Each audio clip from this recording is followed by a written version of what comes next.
And yes, we are live here. Real news. Right a few days before the doomsday. It kind of is Judgment Day all over again.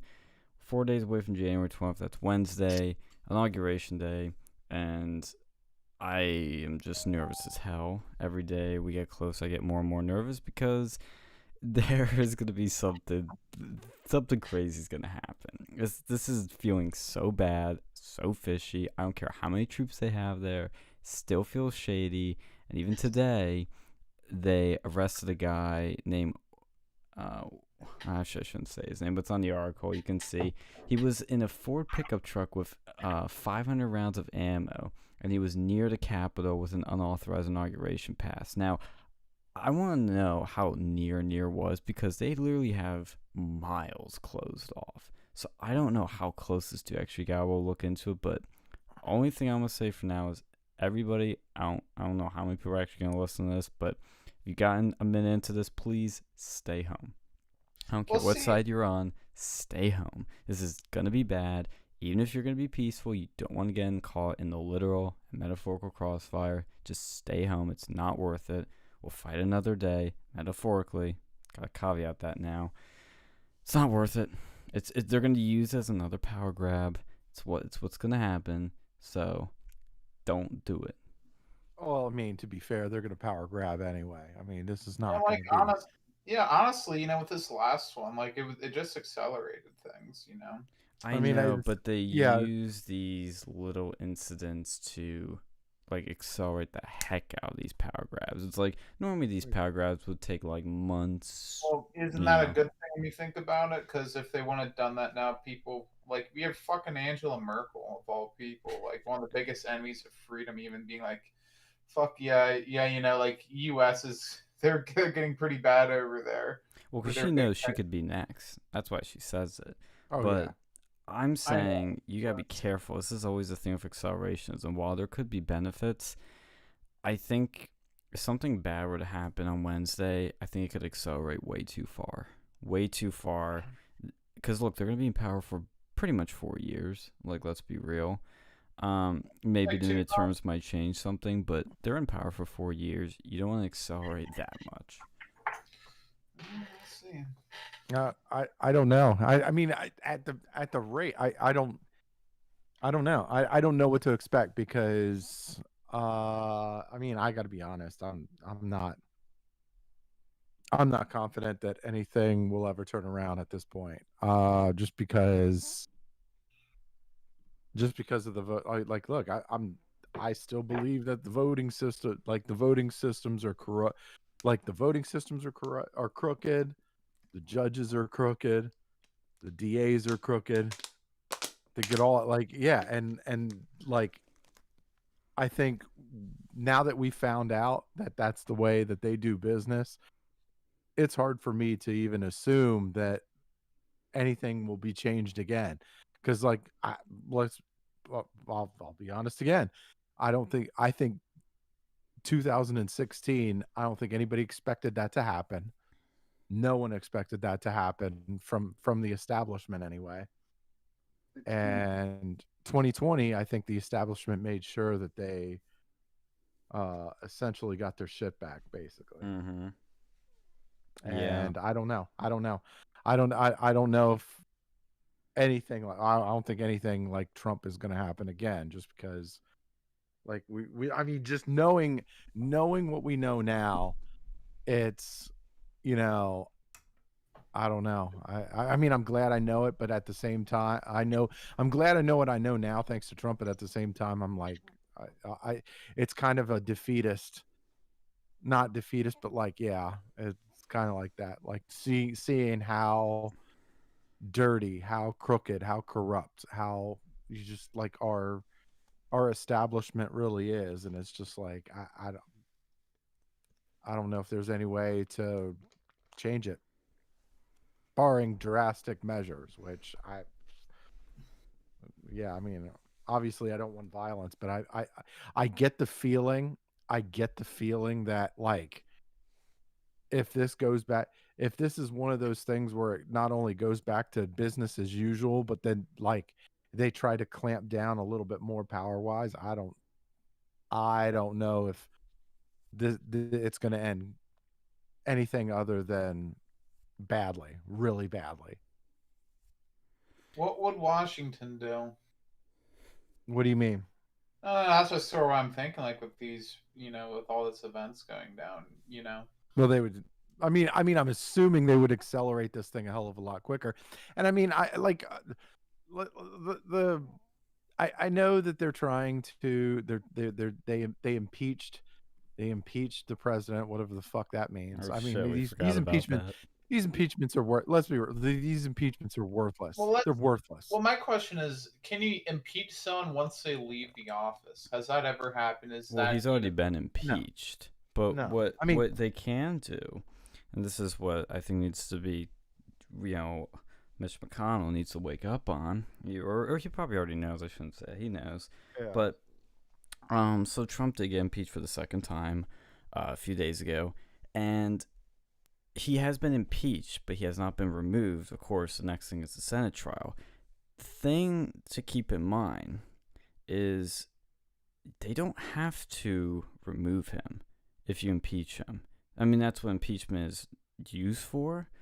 But they can come up, because it's basically like a trial, like with it says these are your charges, and we need to come up with the punishment. We need to vote on the punishment. That's basically what the Senate portion is. So they could theoretically, and this is what I think their plan is they're trying to bar him from political life completely. Oh yeah. And say you can't run again, you can't do this.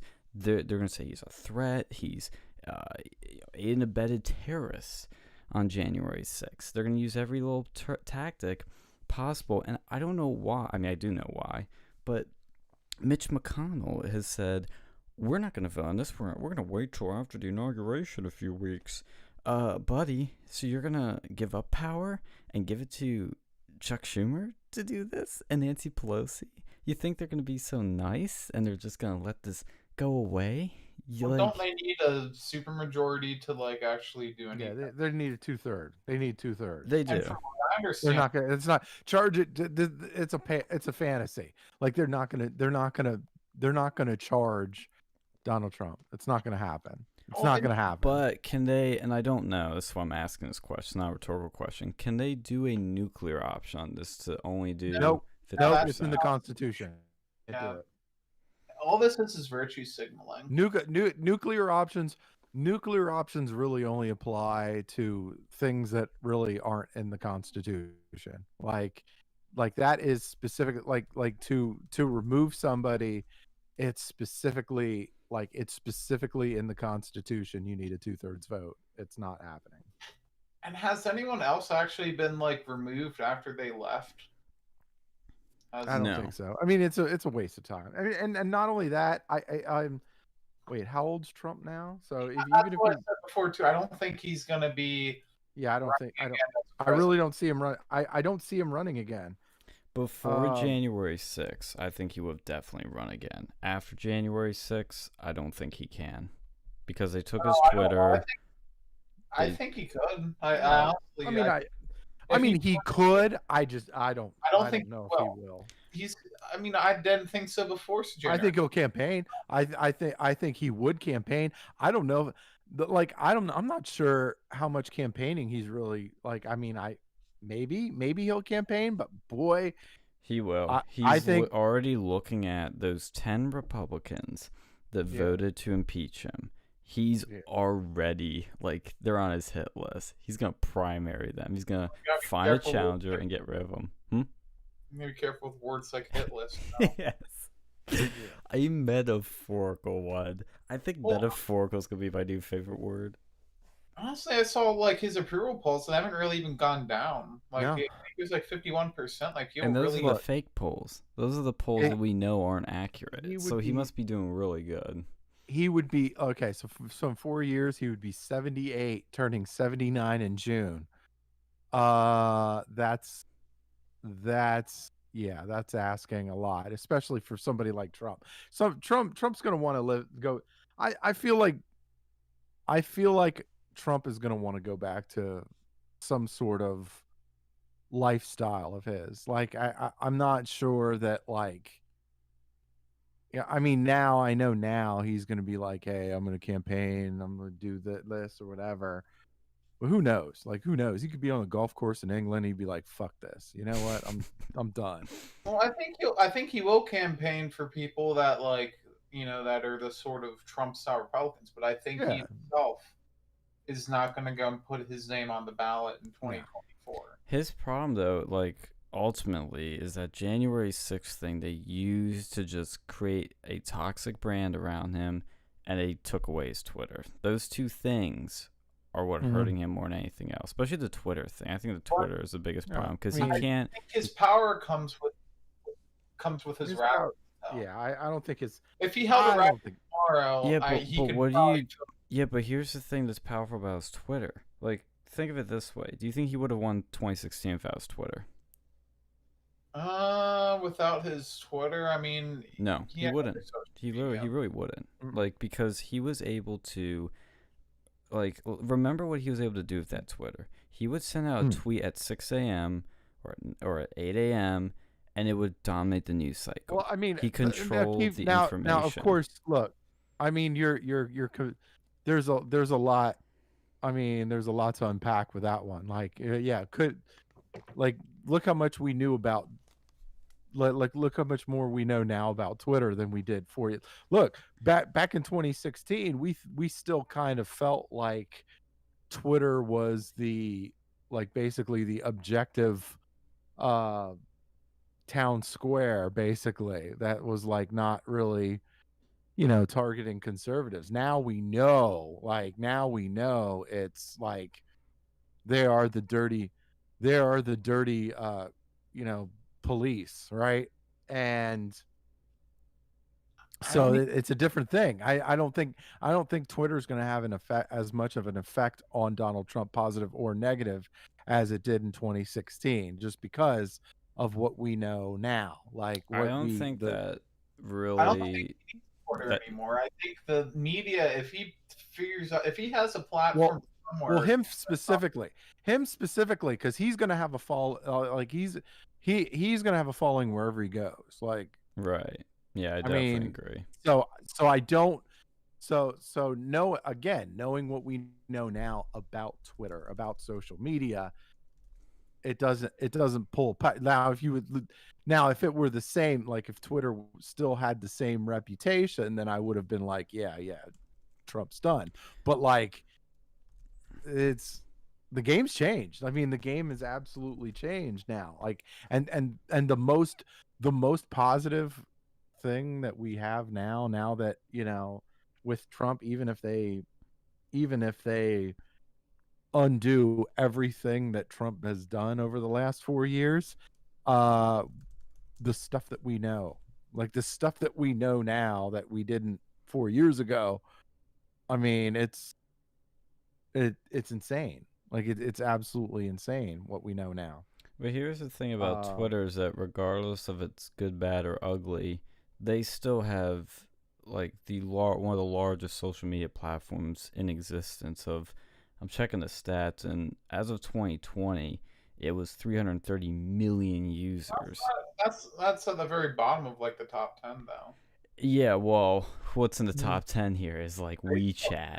That's like WeChat is like literally all of China. Facebook is still the biggest, of course, but Twitter is insanely huge. Gab is tiny, so tiny it's not even going to be on the map. They have 10 million, 20 million users at most. That's not the thing, though. Now, if Trump says anything on any platform, some media in their adversarial relationship will amplify that to go and like condemn it. So that's how he doesn't even need Twitter anymore. I don't know, because that's what's going to be interesting, is because you saw with Parler, while it's short shelf life, some people would take stuff from Parler and post it on Twitter, and you'd see people trending on Twitter that were banned on Twitter, but they were trending because people were taking their Parler posts and spreading them. So it's possible. I'm not saying it's not going to happen. I'm just skeptical, because I think the media in some ways learned their lesson from 16, which is like the less we talk about him, the more it hurts him. No, he's still, like a week before Biden comes in the office, he is still talked about way more than Biden even Oh, I today. know. I know. Yeah. And not only that, like I think they're really there's going to be a lot. Like there's going to be a lot of like I think people are going to get fired in the social media executive boards and shit because they've lost quite a bit. Like the social media companies have lost quite a bit. Like you're talking like Twitter this week went down as far as like 20%. Like stock wise. Like people look at that shit and people get fired for shit like that. Like if your stock drops that low and it's like the reason why, like and it's because of a decision that maybe a CEO made, not good. Not good. And let's see here. And keep in mind, Jack Dorsey doesn't have a controlling stake in Twitter, right? Oh, It's really? no, it's institutional. Like the majority of their ownership is institutional, right? So these institutions at any time would be like, okay, get rid of Gab, we have the control, or get rid of Twitter, get rid of Jack Dorsey, we have the controlling votes. Do it now, and then I it don't would be think they're gonna gone. do it at all. I mean, I Yeah, think I've I mean, heard there's I'm like a saying civil war happening in some of these it tech could. companies, but I don't think so because if you look at their stock over the past 5 years, if this means anything, Money like matters. I know, but Twitter's still extremely profitable. Like their stock on December Yeah. 18th, that was like their peak of the last 5 years. That If the $56. stock drops, stock is Price, like, ultimately what matters. For these board members, ultimately it's stock. Like it's am I getting is my stock is my stock gaining value, or am I getting enough via percentage?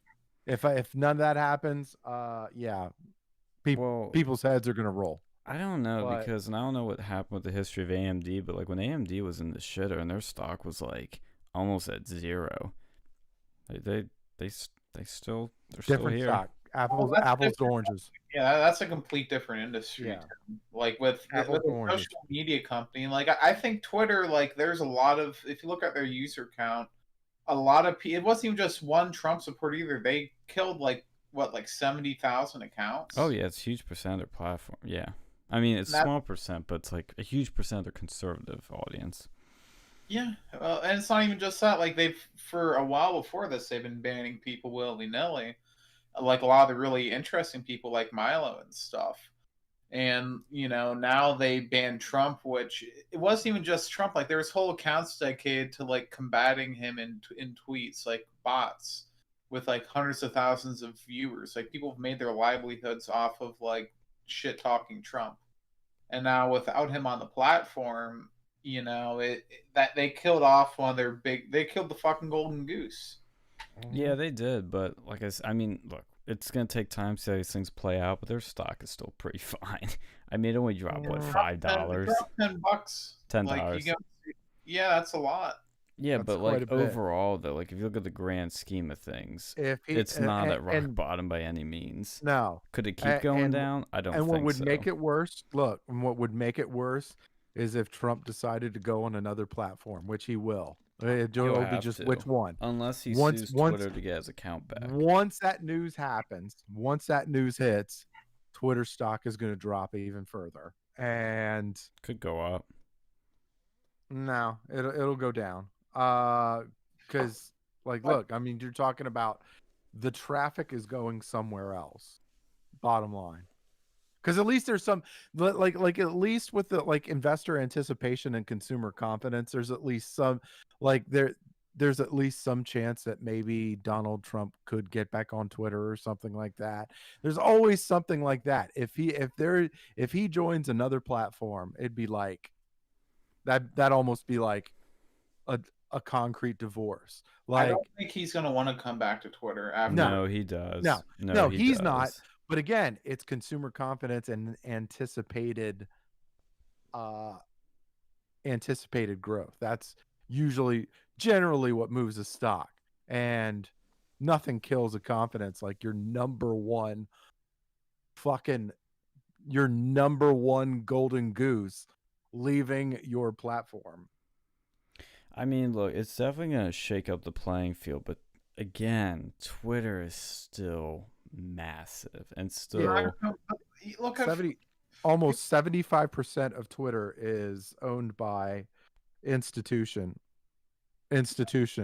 Yeah, they're bots. There's so many bots on Twitter. It's ridiculous. Oh, I know, but Yeah. look, again, a lot of the big celebrities, a lot of the journalists, a lot of media companies, every company is on Twitter. None of them are on Gab. None of them are on the old terms. Could that change? But maybe. I'm still pessimistic. I personally think what's going to happen, actually, is I think you're going to see like what was happening with Parler happen to Gab, which is all the conservatives are going to move there. But I think what you could see what would happen to Twitter is, I don't want to say another TikTok, but something like that, where it's a new thing comes into play that's used by the normies that hurts Twitter, that hurts Facebook. I don't see Gab damaging Twitter. I honestly don't think Twitter's afraid of Gab at all. Like, yeah, I mean, that's a fair assessment with that. I think. Yeah. Well, it's a different. Well, that's different too, because they're not they're not a corporation. There's no real genuine stake that somebody can put in on Gab.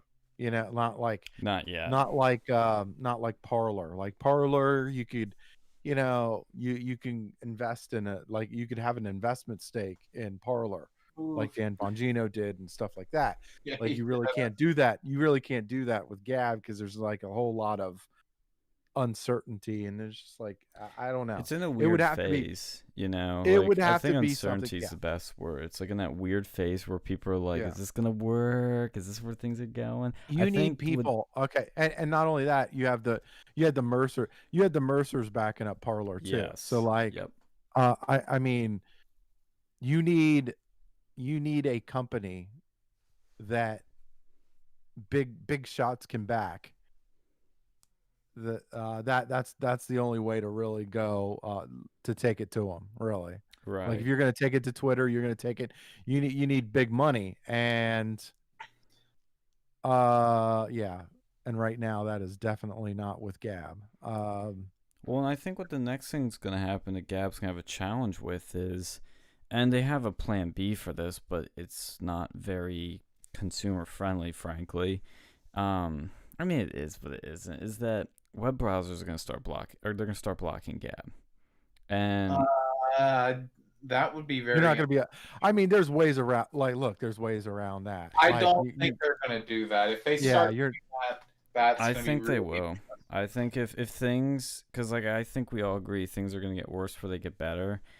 I think you could see it. I'm not saying they're all going to do it. I think you're going to see like one of them do it. Because because they have their own servers, there's that definitely puts an advantage for that. That gives them an advantage in that there's multiple ways that they could go around whatever you try to do in terms of browsers. Well, the way they've already have this plan B, which is they made their own browser to center. Yeah. That's the point of it. But it's another extra step, and that's it's hard they for already people. Have Brave. If they start doing that and you start having browsers block access to websites, that will be a whole new level of, what potentially, litigation going on. Mm-hmm. Right. One thing blocking apps, or we start blocking the actual internet. That's when you start to see. Well, I mean, I think it's just gonna look. No, I mean, think of it this way. What if? Okay, how did Gab get kicked off the App Store? They got kicked off because of the synagogue shooting in 2018 in Pittsburgh. They said, well, they used that as the reason. But exactly, and that's what the web browsers will do. Is like, let's say something bad happens on January 20th. Let's say something bad happens. They found, this mass shooter there used Gab to make threats and assemble his, ammo and get everything. And that's how he committed his atrocity and was radicalized. They'll use that and they'll say, "Oh, this site is very extremist." But he used Facebook Live. I know. but none of that But anyway. matters. Well, and I still they're don't gonna like. You know, I still don't use see 4chan blocked on browsers. Yeah. not so, yet. so so here's what would happen there. Okay, like I'm not really worried about I'm not like I'm not celebrating the courts because the court like look the courts are corrupt and they're likely bought. Whatever judge is fucking residing, it'll probably be in California, and they're probably gonna like they're gonna be bought. Whatever. My thing is, if they try to do that with the browsers, then you're gonna have people leaving. Then you're gonna have people leaving your browser. You're gonna have people leaving Mozilla. You're gonna have people leaving Edge and Safari and all that stuff. Are most That's people where the gonna care, real money though? gets lost. Most people right? won't care. It's not going to be. It's not so much in the platform. Yeah, not so much in the platforms or whatever. But when you start when you start losing it via the browser, that now those browsers, now you really start losing money, because that's where all your all your advertising revenue starts getting tied into a lot of these browsers, and that'll really start affecting somebody's bottom line. Not that it's going to be that significant, but enough little niches can start adding up real quick. And again, stocks start dropping, investors start getting pissed off, and then they start making irrational decisions. And I'm telling you, the stock market is very, very, very fickle, right? They could turn on they're loyal until they're not. They will turn on you on a fucking dime. Well, I think with the browsers too, like I think they go after the ISPs first, which in a lot of states they do have. Like I know that one ISP that tried to block access to Facebook, like they're probably get shot down because a lot of states. I know that federally we don't have what's the name for that law that Trump got rid of. I believe that they look. No, we were talking about this on the side too. Neutrality. They have some states have more strict net neutrality, where if the ISPs do that, then they will get sued and they will lose. Yeah, mainly California is like the main one that has right now they have a more strict net neutrality law, but it's been getting blocked via lawsuit by the Attorney General, and they're saying that like I think they're going to be lobbying the new Attorney General Merrick Garland to drop that lawsuit altogether, which would essentially grant California that net neutrality law, which would essentially, states reinstate net neutrality, which states already have that. Like that. Yeah. That's not just California. Like that California is significant just because it's Silicon Valley. Like that, the Silicon Valley would apply. Like everybody in Silicon Valley would apply. Like all the all of these, all the companies in Silicon Valley, it would fall under that.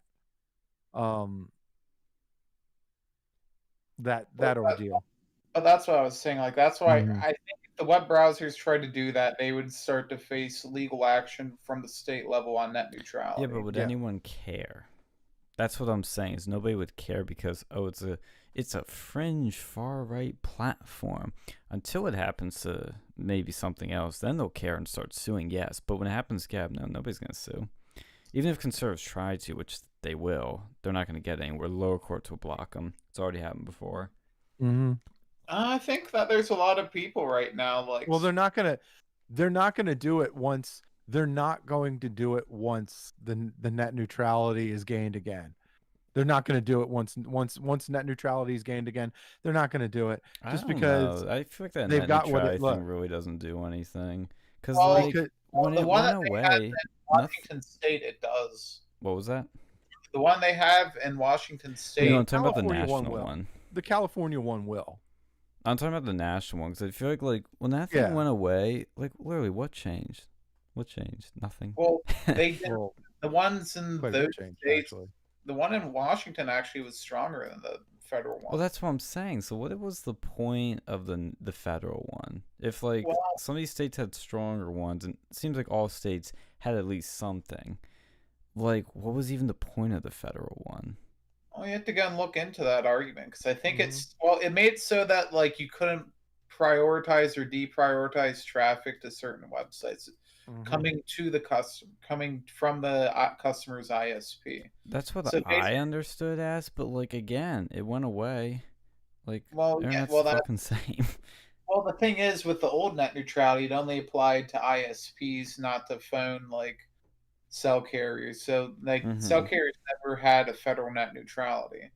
Mhm. And then for actual like for that there wasn't like the old one was pretty weak, but then they should make a new one and expand it.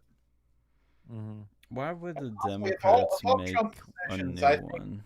the net Absolute. neutrality one was probably one of the most stupidest thing probably pushed on by Jared Well, Kushner, from what I well, understand. the Democrats have absolute motivation to fucking kick up net neutrality just because they're not going to want these companies and ISPs and all that stuff to turn on them. Like, and I mean, Right. they want guarantees that they won't turn on them, that what happened to Trump won't happen to them. And the only way to guarantee that is really through net neutrality. But don't they want more conservatives banned? Well, Um, once they already have power, they're not going to give a shit. But Like, they know their not. power's not gonna. Here's the other thing. It depends what else happens, because we're already seeing Mm-hmm. talks of amnesty for 11 million illegals. We're already seeing talks for power grabs and for things to seal up their power. If they are, I think the net neutrality thing will come up much later. I think if they're successful in getting all these other things done, then like in the last like year of the Biden Harris presidency, they'll be like, "Oh guys, remember net neutrality? Yeah, let's do that now. Now that we have you all banned, yeah, let's do that now." I think I could see that happening, but I'm more concerned about like not just even the web, but like everything, because like there was even a story today.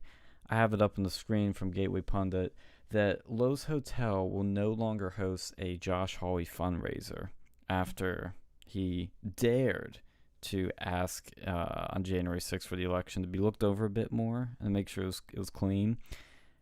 I mean, what are we gonna do now? Build our own hotels? Like seriously? I mean, I think people aren't quite grasping the levels this is going to get to.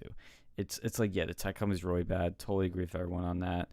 And it's going to happen to other things like, you can't get certain apps in the App Store, but it's going to happen to credit cards, banks, hotels, like restaurants. I mean, it's going to be never ending. Like, I don't see like, how are we going to stop this when the corporations are more powerful than the government? When the corporations have almost replaced the government. I mean, the corpos are in control here. Not to sound like a lefty, but like that's what's happened. of all the places out there that would actually have a law like this, apparently in DC they actually have a law that adds like political affiliation with protected class. Mm-hmm. I think we need to start. I think more states, especially conservative ones, will start to see laws like that. It should be our civil rights movement. Yeah, it should. Like, if we're going to have these protected classes, I think that political affiliation should be included. I think Mm-hmm. a lot of that right now too. That is a reaction. That's a knee-jerk reaction. I think you're going to start to see that sort of drop off to this extent for a lot of people, like for like the restaurants and stuff. I don't You know, know. I think it'll drop off a bit, but then like some incident will happen and it spikes up again. That's what's gonna be like the ebb and flow. Is like that's where you're gonna turn more people into conspiracy theorists for sure. But I think what's also one thing you could do that's interesting. I'm not suggesting this. I'm just throwing the idea out there. You know how the left likes to say that sexual orientation isn't in the Civil Rights Act, and they get all upset over that. What if you said, I'm not saying that this will work, but it's just an idea. Like, hey guys, we'll throw that in. Okay, let's do a bill where that's like a civil rights protected class, as long as you include political class or political yeah, orientation. I think that would actually work. That'd be fine. That's a That's what compromise. that's what the Republicans need to do.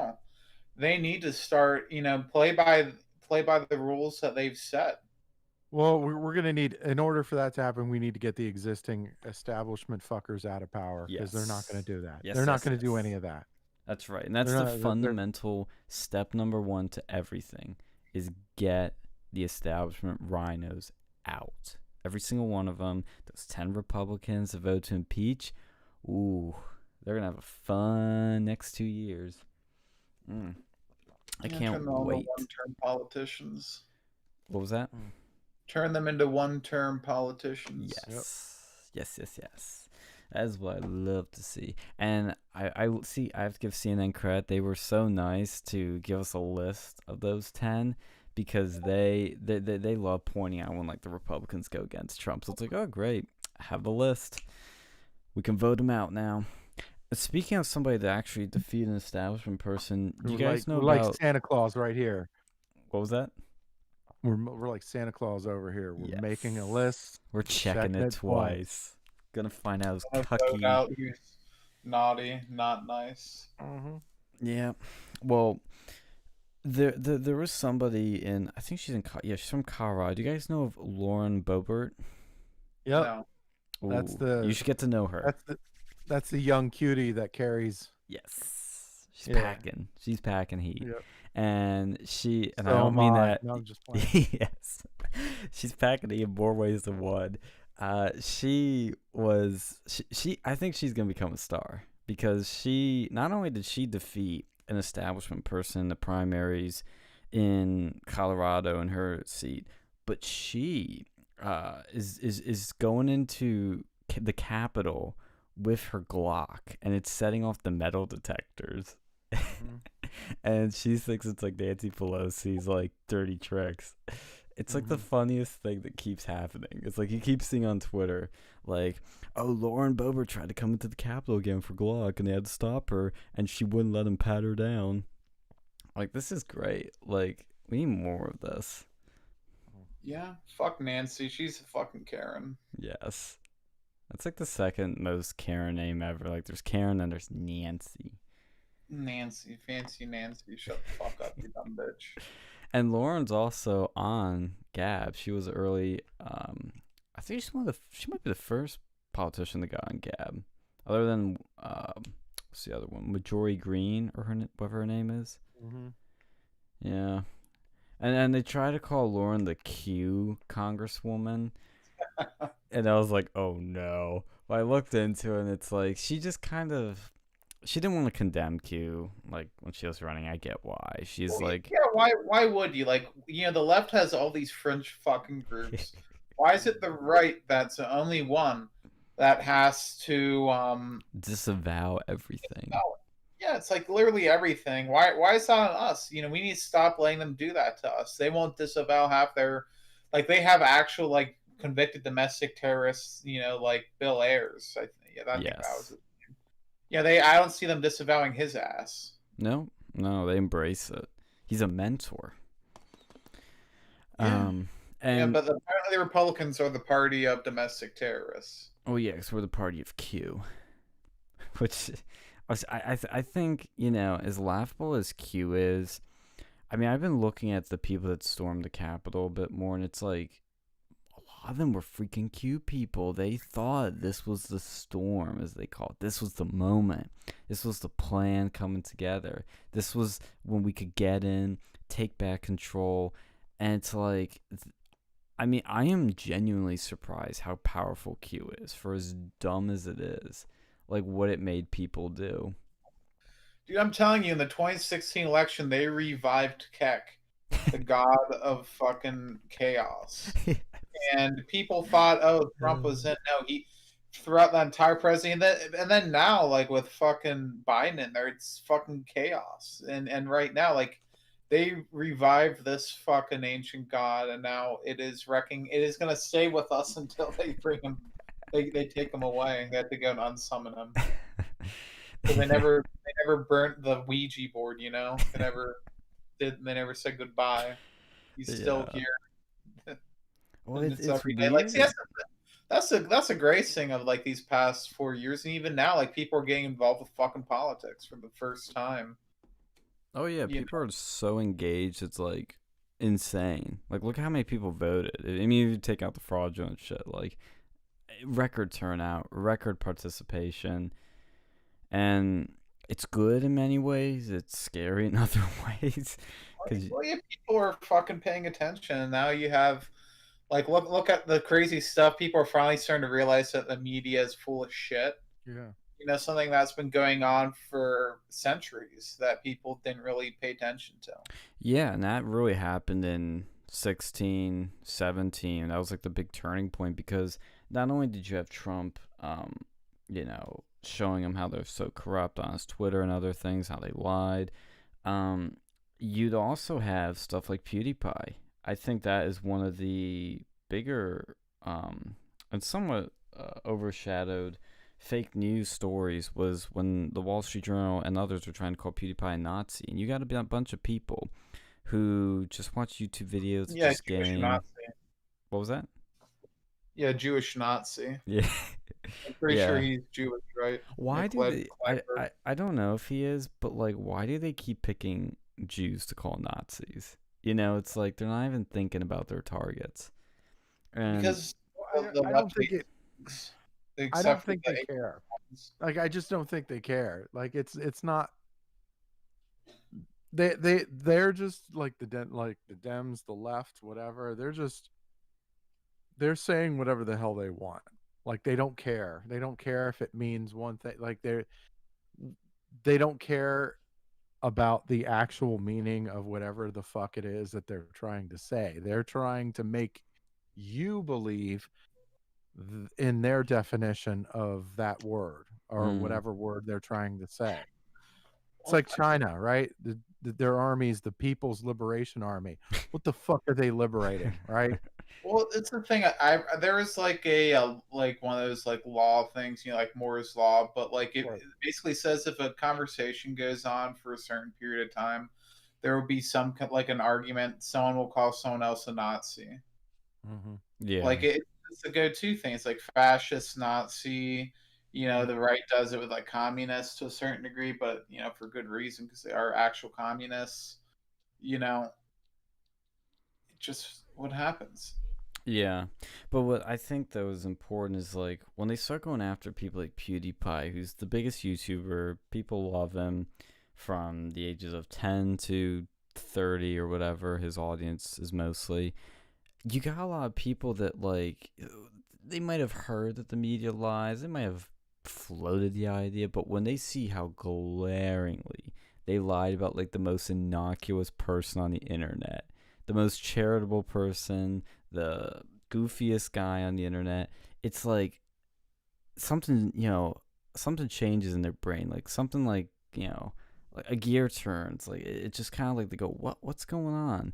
And it's like, and then they blame Trump for destroying the trust in media. Now it's your guys' dumb actions. Like, look at the fucking white power sign that's been going on, with the OK symbol, like dude, that. they're still doing it. You posted that thing about Kyle Rittenhouse. They still think this 4chan prank. Well, then they got once the prosecutors, they're like, we want to go make it so he can't go and make white power signs and drink beer. I can't believe they still think the OK symbol that's done by everyone that's ever existed is a white power symbol. It's one of the great. I think that's one of the greatest trolls ever. Like, if I were to rank trolls, that's gotta be in the top 10. Yeah, it was one of the best 4chan pranks that was ever made, and you still see the benefits of it. Like, every time you see someone get like accused of white power, and it's affected people too. Like, they've lost jobs. Some Mexican guy who worked at, I think, Disney World did the sign, and then like someone complained and got him fired. So you're literally attacking people of color for and fucking Obama made that sign. AOC made the sign. Yeah, it's just okay. I just love the headline of this article though. It's like, it's so hilarious. And I'm shocked a local station would do this, because usually local stations like are pretty decent and they're pretty cut and dry. But I guess it's because they're I see why. It's because they're quoting the prosecutor. Like, they're paraphrasing the prosecutor. This is the prosecution. They say Kyle Rittenhouse made white supremacist hand gesture, had Proud Boys anthem sung to him at bar after plea. It's so funny. Like, that's hilarious. I mean, this kid, I wonder what his politics actually are. Like, I hope he doesn't pull a, what's his face? Nick Sandman and go the establishment route. Like, he better be the most based and red pill guy on the planet right made now. a fucking okay sign, and I don't think. I mean, with him, good luck on him. I really feel for that kid because he's fucked. No matter he's what so screwed, and he's still getting screwed. May as well have the few weeks you have left. Do whatever the fuck you want because you're. I mean, yeah. Good luck with that. It is wild. If I was Trump, I mean, but I don't think you can even do anything at this point. The pardon, yeah. Like, unless there's federal prosecution, like, I'd just go. Like, honestly, my last day would just be thousands of pardons. So, like, everyone who's done anything wrong, like, Snowden, Assange, Rittenhouse, FPS Russia. Yeah. Well, apparently, like, he was meeting with Giuliani today and a bunch of lawyers. They're prepping pardons right now, so it's gonna be interesting. I wonder what he's gonna actually do. Like, I was confident before, now I'm like, if everything changed, like, with the world going crazy. If I was Trump, like, what does he have to lose? He's pretty much done from politics after this. Well, see, that's what I think is, like, is he gonna take the option of saying, I'm not gonna get this chance again, like, let's just go all out? Or is he wondering, well, if I do this, will they come after me and other people, like, even worse? They're already going after him. That's the thing. Like, it doesn't matter. There's no more. They're doing what they can, what they absolutely have the ability to do. They're fucking doing it. So if he doesn't, let's play this hypothetical. If he doesn't pardon Assange and or Snowden, why would that be? I think with Assange, what's the point? He's not going to get deported. I mean, with Assange, it's like he's still occupied by another. He's still being detained by another country. So it's not like I don't know how much of an effect that's really going to have. Like, if he's facing trial in England, like, why the fuck? Like a pardon really doesn't. Well, I think with Snowden, too, like, I don't think Snowden's going to come back to the U.S. I think he knows if he comes back, that he's going to find some, like, uranium in his tea or something. Like honestly, he's probably going to be like. Snowden would be cool. Like, Snowden would be cool. Like, to see. He would not want to. I think he's probably going to stay in Russia because he knows if he comes back, he's going to end up like a tree's going to fall on him. Maybe his car. That's going to be some Final Destination shit that happens. Like, oh my god. So what would be then the reason to pardon any of these people? Because fuck everyone, man. Go out and bang. Because fuck them. That's why. Is it worth it?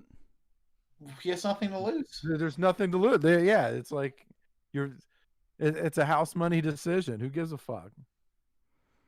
Maybe. I don't know. I'm just trying to look at both sides of it because I can just see it happening. If Trump doesn't do it, people are going to scream, he betrayed his base, blah, blah, blah, blah. And if he does do it, they're going to be like, he should have done this on day one. They're absolutely. You have to be smart with your politics. If you still, you still have 4 years left, like, and that's the thing too. Like, honestly, I'd like a discussion on, like, now that Trump, now that, like, this is the last week. I'd wait till after January 20th to grade everything because there's still 4 days. Things could go down. Yep. Yeah, that's true. Yeah, but it ain't over. It ain't over. But no, what I'm saying though is, I think that there were certain things, like, I think in the beginning he tried to do a lot, but there was no political will within. He was still bound by Congress, and even though they had like House and Senate, if it's full of cucks who are Republican in name only, there's nothing you can really do. No, everybody likes to say, like, oh, Kushner's the biggest hindrance to Trump's policies. No. It's Paul Ryan. He was the biggest barrier because he was Speaker of the House when they had control. He didn't bring anything to the floor, and when they did, nobody voted. on anything or had enough votes to vote for the Trump mean, policies. That like was the biggest only problem. one of the only things they really did was the fucking the fuck was it? The alternate healthcare bill that was just absolute fucking garbage. Yeah, that was Paul Ryan's claim to fame as Speaker of the House. Yep. They were saying for 4 years we're going to repeal and replace Obamacare, and then when it came time where they actually had the power to do so, oh, we can't do that. Yeah, who in particular? There was one vote that stopped that. Yeah, fucking shit. Or was it shit Romney, or was it that was before he got it. Brain Boy? It was John the Hero McCain. John McBrain. John McBrain. Yeah. What a Like hero. those are same like shit cloth, like from the same piece of toilet paper. He's such a You know, hero. same He sort of, like, campaigned on Republican. what?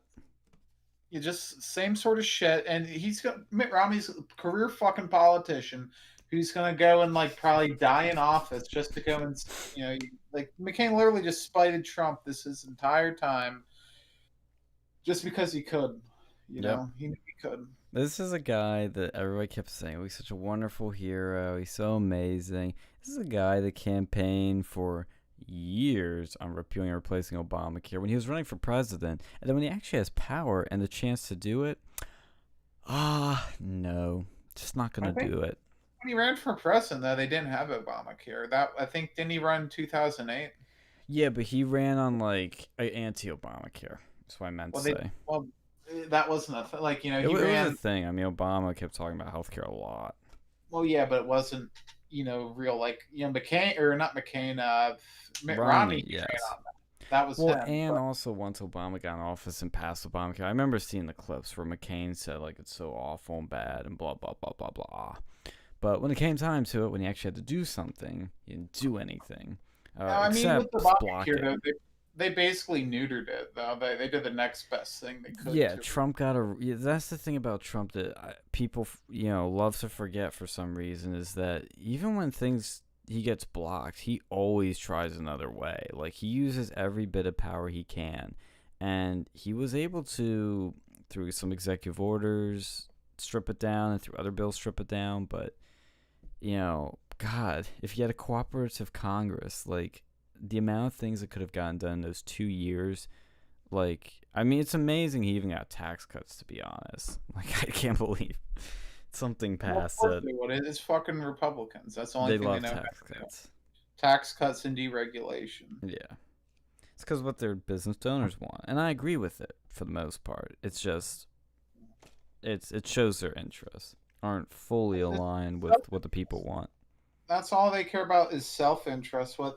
You know, and there's a lot of stuff that he could have done too that would have been like really cool that wasn't even brought up. Like, you know, an internet bill of rights would have been really nice, but yeah, you know, I never heard him say anything about that, which is unfortunate.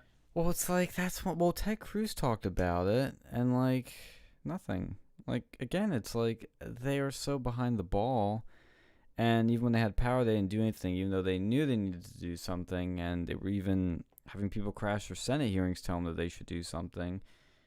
Again, like the Congress totally failed on that, and you need more. Again, you need more accelerationism, like Miles said on this, for them to actually start caring. It's the only way. Now, you know what would be funny?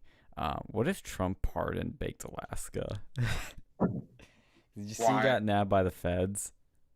Good. Yeah. Good. Fuck him. He's a grifter. Like if Trump pardons everyone, I'm putting an exception, except for Baked Alaska. Fuck you. Go and like mace yourself.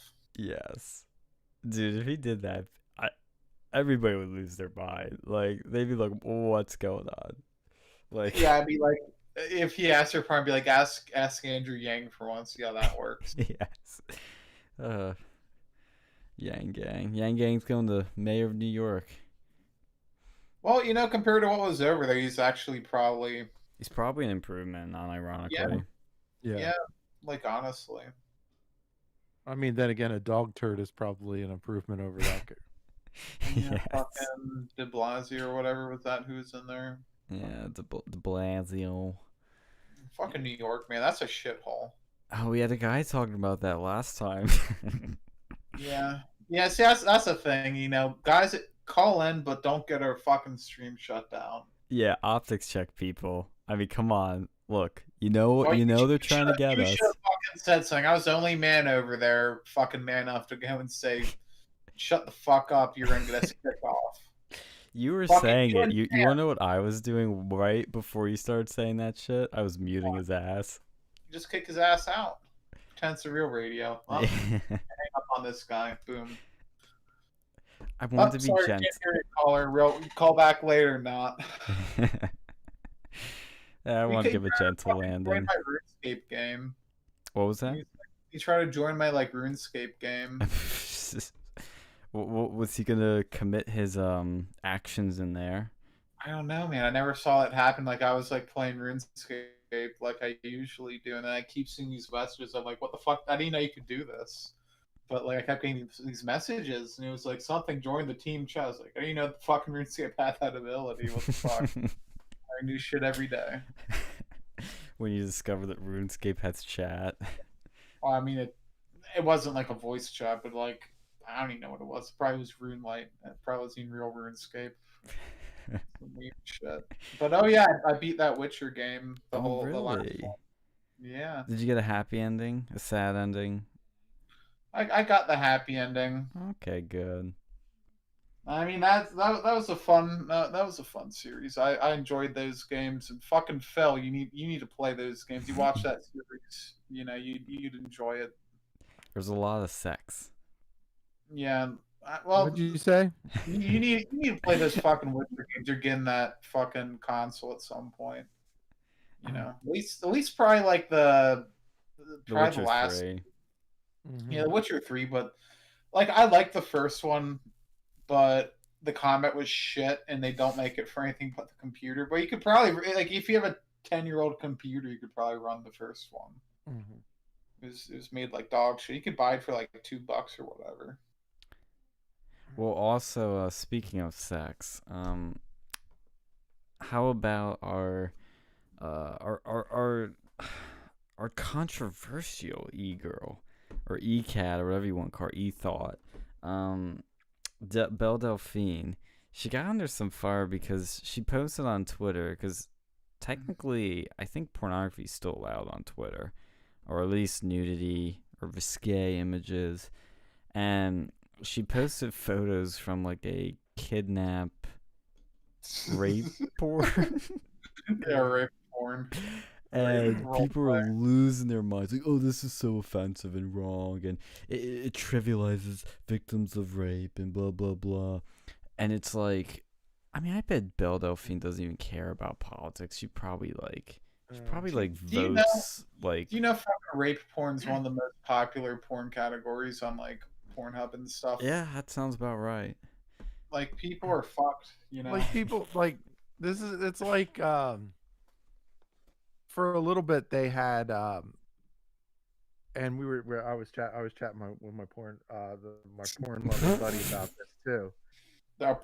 He was saying you know what? porn. Yeah, because he was looking at it too or whatever, and he was like, look,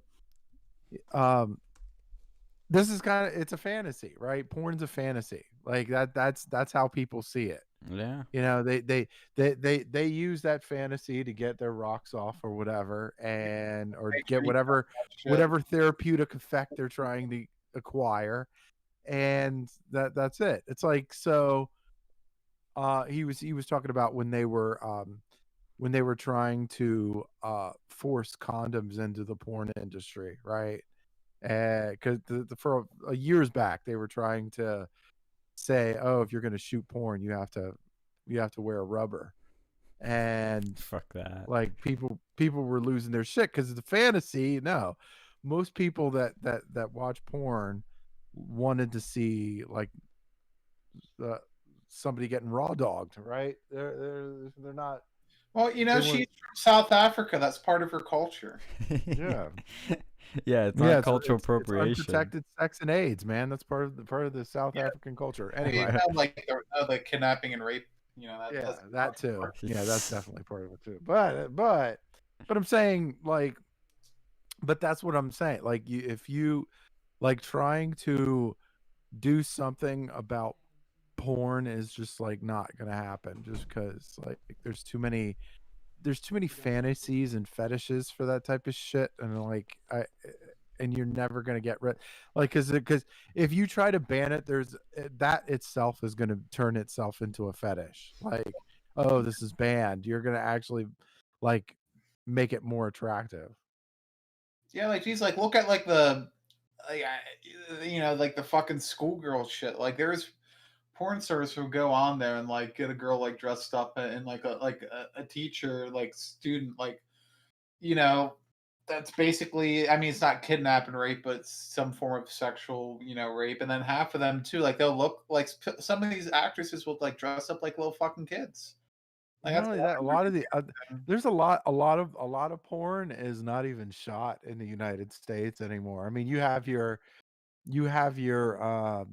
like you still have something some of it in the San Fernando Valley. You got Miami has its little porn scene, but a lot, you got a lot. It's like you got Japan, the Czech Oh, Republic, Japan. you got I think they're more with the animated porn, like Japan. no, they got some sick shit. They Well, got you some have to sick censor. shit in Japan too. I think you actually have to. I think they censor like the pussy Like, it and was like, it looks yeah, it look like a lot of their porn looks rapey too. Like, it's very like fucking hentai, man. That's their whole industry is like incest and rape. yeah. The fucking Japanese, man. And the fucking tentacle rape is the I fucking. hold your hands and the legs with the tentacles and the force of myself inside you. Like, Yeah, they're fucking yeah, so over yeah, there. they're fucking weird. They're fucking weird over there. But yeah, it's like it's not that like no like not only that, you have other shit too. You have OnlyFans, you've got like fucking shit like it doesn't matter. Like, it just doesn't, like, trying to regulate or trying to ban or trying to it just makes it more appealing to weirdos out there. It's not like I don't know. Yeah, Just that's what you'll find. People want to have that excitement that like, hey, like they get bored of like just the regular vanilla sex and the yeah. porno. It's like, oh, we've already seen like someone having sex, threesomes, like gape. What's next? Then Yeah. they just find that shit like the piss shit and like the rape Like, fetish oh, shit. missionary is so amazing. Oh, no, no, it's fucking like, people are weird. Okay, people that watch that shit, for the most part, are they kind of got a little bit of weird shit going on in between the ears. Oh I yeah, you don't know, whatever, see some weird people like the fucking sex lives of people, man. You can tell a lot from someone's like porn history. I think. You could probably figure out a lot about them. Like, there's a number of like really weird things. Like you'll see all these people like, oh, I'm so quiet. Like I'm such a goody goody person. Like I had a roommate, and when I first met him, he seemed like he was, oh, I'm in this Christian Bible study club at Penn State, and he was like really, kind of, he was awkward. Like I think he probably had some sort of autism with him. And I was like, oh, okay. And he like yelled at me for having this like sex statue, but then like the second week he like shows me this backpack full of sex toys that he has, and like he was in this bizarre fucking relationship with this obese Latina lady from like Texas or California, and like he was into, I think, cuckold fetishism or something too. Like unironically he'd like watch her like banging other people, and like he'd video chat her while she was doing this. And it was bizarre too because I remember when she came over, like I was on like it was years ago. I had what was it, Tinder at the time. I was like I saw her pop up over there. I was like, ooh, that's weird. I was like, I don't know if I should tell him about this, but then a couple months later, I hear him on the fucking his his Skype, like talking about like masturbating to her, like banging other dudes. I was like, what the fuck? This guy was just nuts. I think he gave me really big school shooter vibes because he told me he he liked to he was into that S&M stuff on top of his like cuckold fetishism or whatever, and he said he was into that because he likes to beat women because they were mean to him when he was a kid in high school. He's pretty fucked. Mm. Yeah, I don't know. People are weird. People are just weird. yeah, he's a I, fucking furry too. Just fucking lay that shit up. I don't know, man. Like that's the thing, man. You get these like to all these motherfuckers out there who might be watching, might be going to college. If you can roommate with someone that you fucking know, because you don't want to get like the weird sex roommate who also like hisses at girls that you bring over. You don't want to have like the school shooter roommate.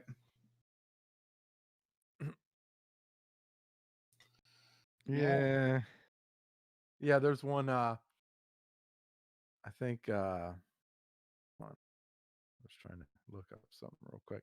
Yeah, there was a uh one of my one of the girls I was seeing. She said I always asked her, well, what was the weirdest roommate she ever had, and she was like, well, I had this one person that gave themselves enemas. Like, what the fuck? Like, Oh, you told me my fucking roommate did that shit too. yeah, like what the fuck is wrong with people? Like, just We still talking about porn?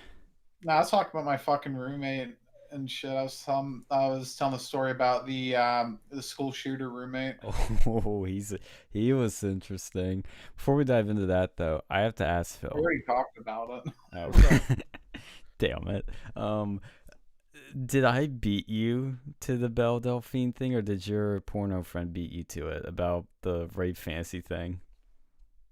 Because he has a rapid response time. He's quick. he is very rapid. Like, no, because Did I dethrone him for once?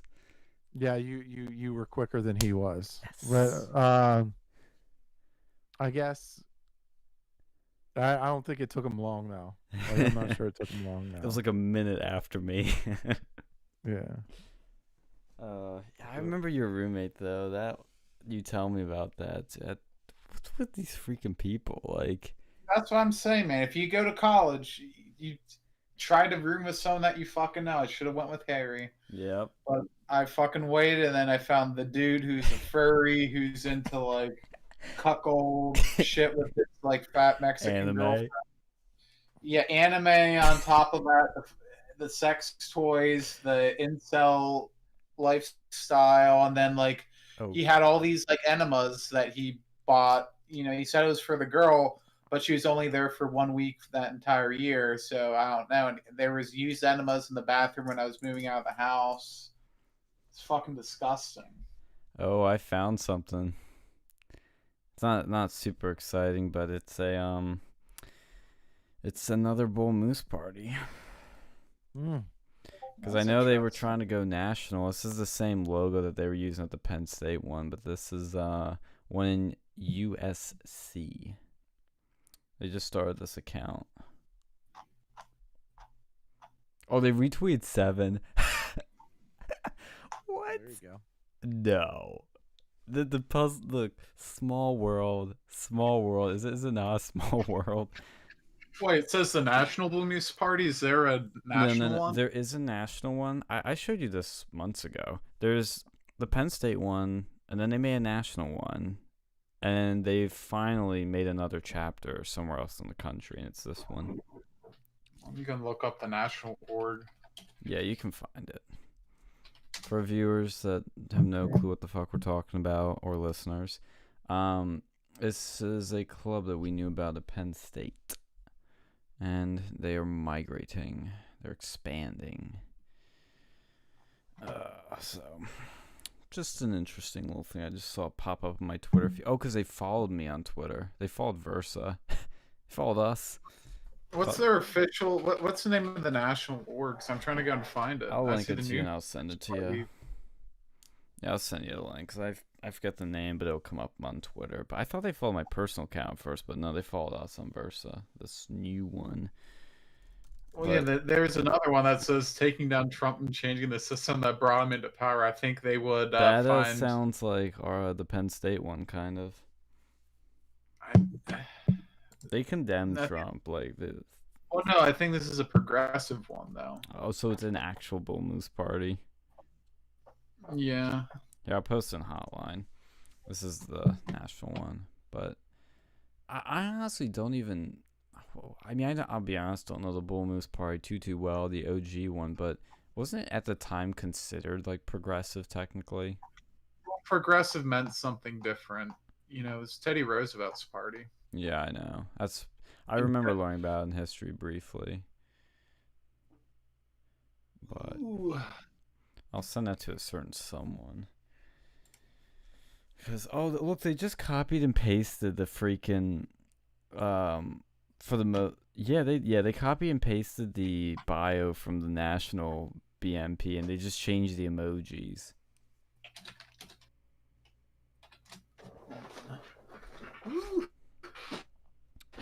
Trish Reagan's still looking good. What? Oh. I was saying Trish Reagan's still looking good. Oh yeah. I just saw her pop up my Twitter feed.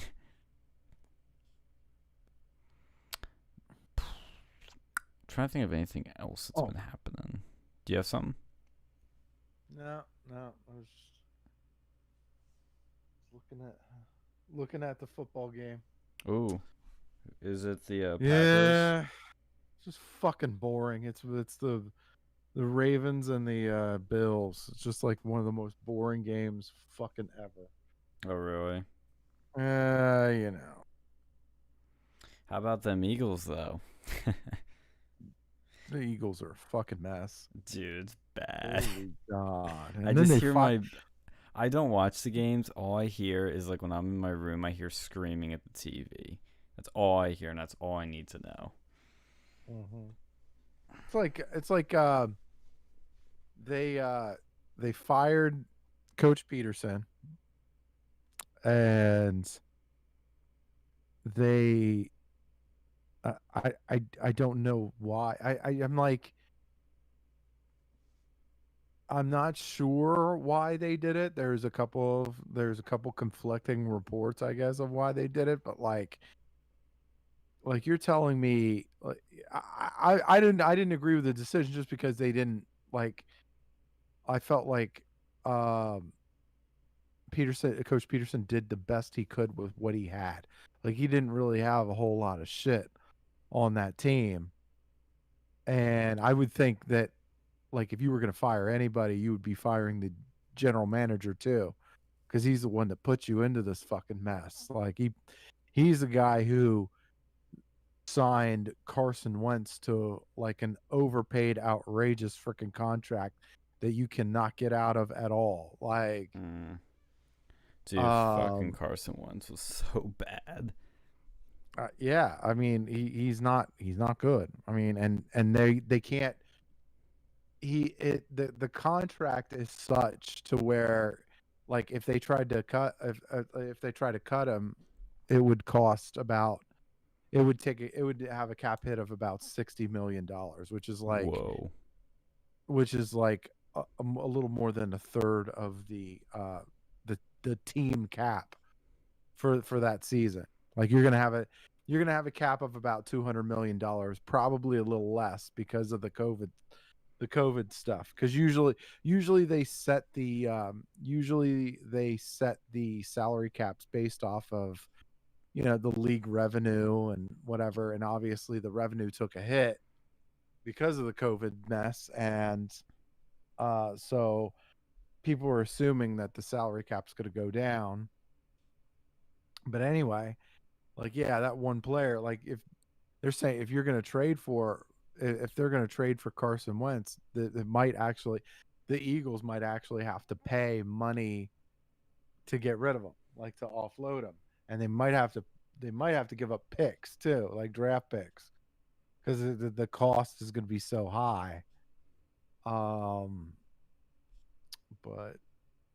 yeah, you can tell I like talking about football. I'll talk about that fucking shit all day. I'm like, Yeah, the little bit I Yeah, saw of him, he was just like throwing interception after interception. It was just yeah. bad. It just was. It just hasn't been very good. I know Nick Foles was great because I saw that Super Bowl and I heard great things. Like they basically Well, carried us to it. yeah. Well, I mean, that was you had like so with that particular Super Bowl. I mean, yeah, Nick Foles did do really. He did do pretty well in that game, but a lot of it was, the defense did a pretty good job. They had some trick plays, mainly the Philly special. So they put, and again, Coach Peterson, he pulled all the stops in that game. Like he was out talented in that game. Like you were going up against the fucking Patriots. So like but he made it work, and and people are just like, I don't know. I'm not. It's gonna be hard for me to see the Eagles get anybody that is better than Peterson, just because. Not only that, like the way like coaches want a team that they can come into and kind of turn it around. Like they can do their thing. They could shop for some of the free agents out there. They can have some control of the draft or whatever. And like I don't see that with the Eagles. Like the Eagles are already in salary cap hell. Like they're way over the salary cap. So they're not going to have financial room to sign anybody really. Your picks are garbage. Like your picks are garbage. Although the first round pick, you'll have the sixth overall pick. I don't know what that's going to be worth, but um, especially when you have the same garbage general manager running your team. So I just don't see them getting a big fish. I just don't see that. Like Jacksonville. Jacksonville got uh Urban Meyer, who's like the one of the winningest college coaches in history. But they they're in a better position because they have a whole lot of salary cap room. They got a whole lot of draft picks. They got a lot. I mean, and they got money, and they've spent money. Like I think they paid Urban Meyer somewhere around $12 million a year. So like, they have the flexibility to be able to do what they want. The Eagles have nowhere close to that kind of ability. Yeah, Long story short, the Eagles are fucked. Basically, that's basically what I'm trying to say. yeah. I mean that backup they had, I saw a little bit of him. I Well, forget. Jalen Hurts, they just drafted him. I think they drafted him in the second round. Oh really? This last year in the draft. Which I mean, he's good. He was a 5-star recruit coming out of high school. Got recruited by Alabama. Played a little bit for Alabama, and then transferred to Oklahoma. Like he's got talent. He's got talent, and he's got definitely has ability. But again, the the the team is shit. Like I mean, the team is really not very good. Yeah. Um that I mean that's just it's awful. It's just an awful mess. I don't know how they're I honestly don't know how the hell they're going to fix it, cuz again, not going to get a good coach. You're not going to get, you know, no good free agents are coming in. Your drafts have been kind of poopy. Uh, I don't know. I don't know how you're going to turn this team around. Um, but yeah, you can cross your fingers. I mean, It's best you can do at this point. that's literally the best you could do at this fucking point. Um, I mean, they yeah, really went from Super Bowl champs to like back down the shitter like that. Like it took nothing. I mean, look, they're for the team personnel wise. the team is a far cry from that Super Bowl season. I'm trying to remember what year it was that they won It was that my Super sophomore Bowl. year, so Yeah, that was what, 3 years ago? Or yeah, I think it was firing that 3 or 2. motherfucker. All right, let's see here. Okay, so I'm thinking 2017 season. Is that right? One Super, yeah. So 2017 season. Let's see here. Let's see roster changes. I'm trying to look at like free agents. Yeah, you lost they lost a ton. They lost a ton of players. You lost your running back. You all lost your tight end that was responsible for the Phillies special. You lost you lost a running back, a kicker, a safety. And that was like the first year out, right? And then um I mean they thought they were and the season after that they thought they were going to get that they were going to get Carson Wentz back, and then they thought they thought he was going to turn it around, and they were just they were just hot garbage. And then yeah, I mean, and not only that, the team is just older. The team is just like significantly older too. Like I don't know, like a large chunk of their offensive linemen are in their 30s, like in their like around mid 30s, somewhere around there. So it's not like you're gonna um you're gonna have to make wholesale changes there too. Mm-hmm. Um, yeah, like you lost so many players. The players you have are just a fucking far cry. And then of course, and keep in mind, you're not once they signed Carson Wentz to that outrageously stupid fucking contract, Nick Foles was gone. Like they're right there. You knew Nick Foles was gone. It was just gonna be like you can't like he was gonna command starter money, and like you can't have two starters be having starter money. Um, so yeah, he was fucked. Because that after I think it was and like after the 2018 season, he ended up signing. I want to say it was like Nick Foles signed with the Jaguars. I think it was like 4 years at 90 million or something like that. It was fucking Whoa. nuts. Yeah, you weren't gonna keep him. What's going on, folks? Yeah, we were talking a little bit of football. Sports ball. He was talking about the Eagles, and I was telling them how fucked they are. Um, yeah, I mean the Eagles are fucked, and I got to be honest, like the Steelers might be fucked too. They lost a terrible one.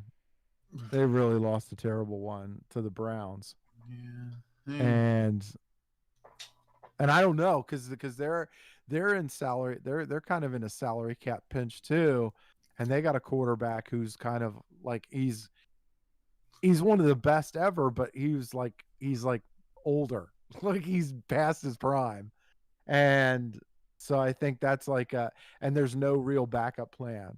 Like there's no backup plan after Ben Roethlisberger.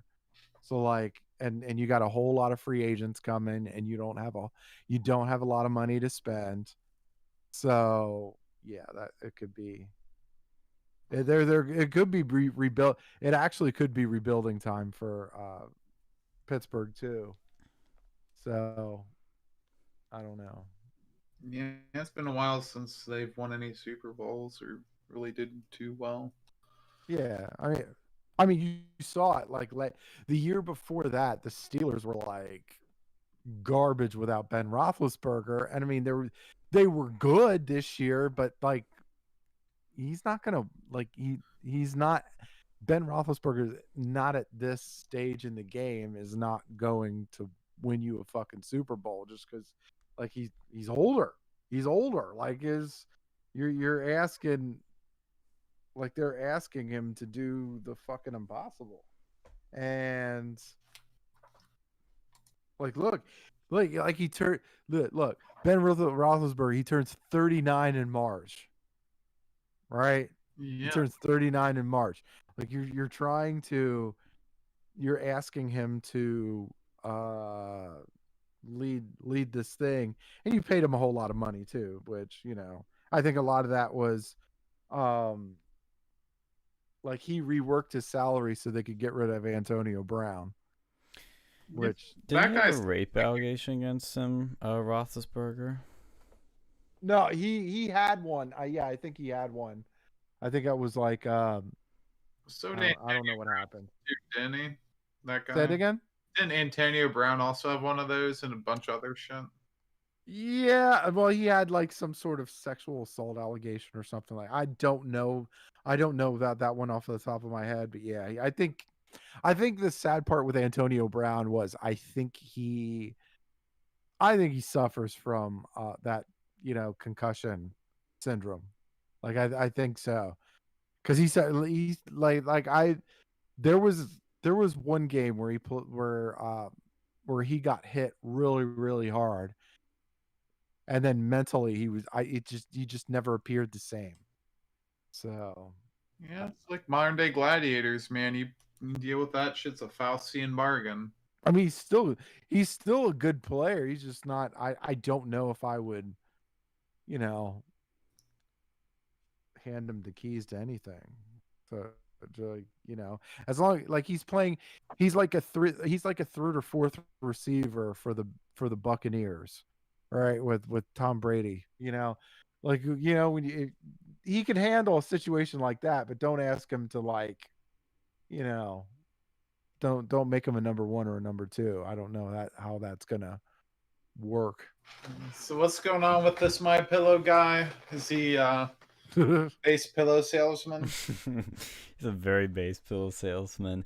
And I think this is fake news because it just sounds like it. But apparently, after he met Trump in the White House, which is true, he did meet with Trump today, he went on RSBN and Facebook Live and called for a military coup. I kind of think that's fake news, but he was doing There's some. a lot of people in the middle. I mean, they're not gonna. It's be interesting. Like I would never imagine there'd be 20,000 like people in the military down in DC right now. Like something big is going on there. If this It's was about really riots, weird. might have at most like 1,000, but 20,000. That's more people than we have in the Middle East. Something's going on Something's over gonna here. pop off, dude. And maybe not just in DC, but in other capitals and governors' mansions around the country. Like Alex Jones is saying, this is when they roll out the chemical trucks. This is when they roll out, the Oklahoma City style stuff. Like some really weird. I'm getting such weird vibes. And what happened with that dude? Well, let me finish with the My Pill guy, and I'll talk about that too, because there's something interesting with that. So the My Pill guy also is claiming that Trump won actually by like 10 million more votes than Biden, and trying to find what else came out. But he did an interview with Right Side Broadcasting, which was at all those Trump Rise in 16. That's when they became like super big. But yeah, so there's some interesting stuff going on with that. But He bailed out the Rittenhouse guy with fucking Black Rifle Coffee Company. wouldn't. Decide to just like distance from that dude. Like, fuck you, Black Rifle Coffee Company. You have such a badass name, but it's like Crenshaw. You're the Crenshaw of coffee. Look really badass, like a fucking like, oh, we're an operator coffee, but when push comes to shove and you have to go and make a choice, you make the wrong one. So yeah, they really tried to push their shit coffee, like with and the whole thing was like you could buy coffee anywhere. Like, look, you buy coffee. I could go down, I could cross the fucking street from my house and buy a cup of coffee. Like, It felt kind of grifty, not gonna lie. yeah, it definitely did. And I mean, I just like when you when you create this image, and this is like any business, right? You create this image, right? you're pro gun, you're pro veteran, you're pro, like you sponsor a whole lot of Republican shit, like, conservative stuff, like, and then you kind of bail out on something that's like really popular to Republicans. It's not good. It's Yeah. not a good look. Like, and you have, and because of that, like because you sell something that's easy to acquire, like coffee, like, all you have really outside of that are your balls and your word. And like, I know I was quoting Tony Montana there. Yes. But like, but that's what you have. Like, you have your word, you built your word with this whole thing, and then it just kind of, you kind of, I don't know. I don't know how you, I Well, don't that's know why I how like you this recover My from Pill that. dude. Like, he's fucking like Mike Lindell has balls. Like he. Dude, he should Yeah. run for fucking president. I'd love to see that. My Yes. patent He'd be the Phil. well, see, people be like, oh, well, he smoked crack. Well, fucking, he'd be the second president to admit to smoking crack. Mhm. Yes. Would it be the first? Yeah.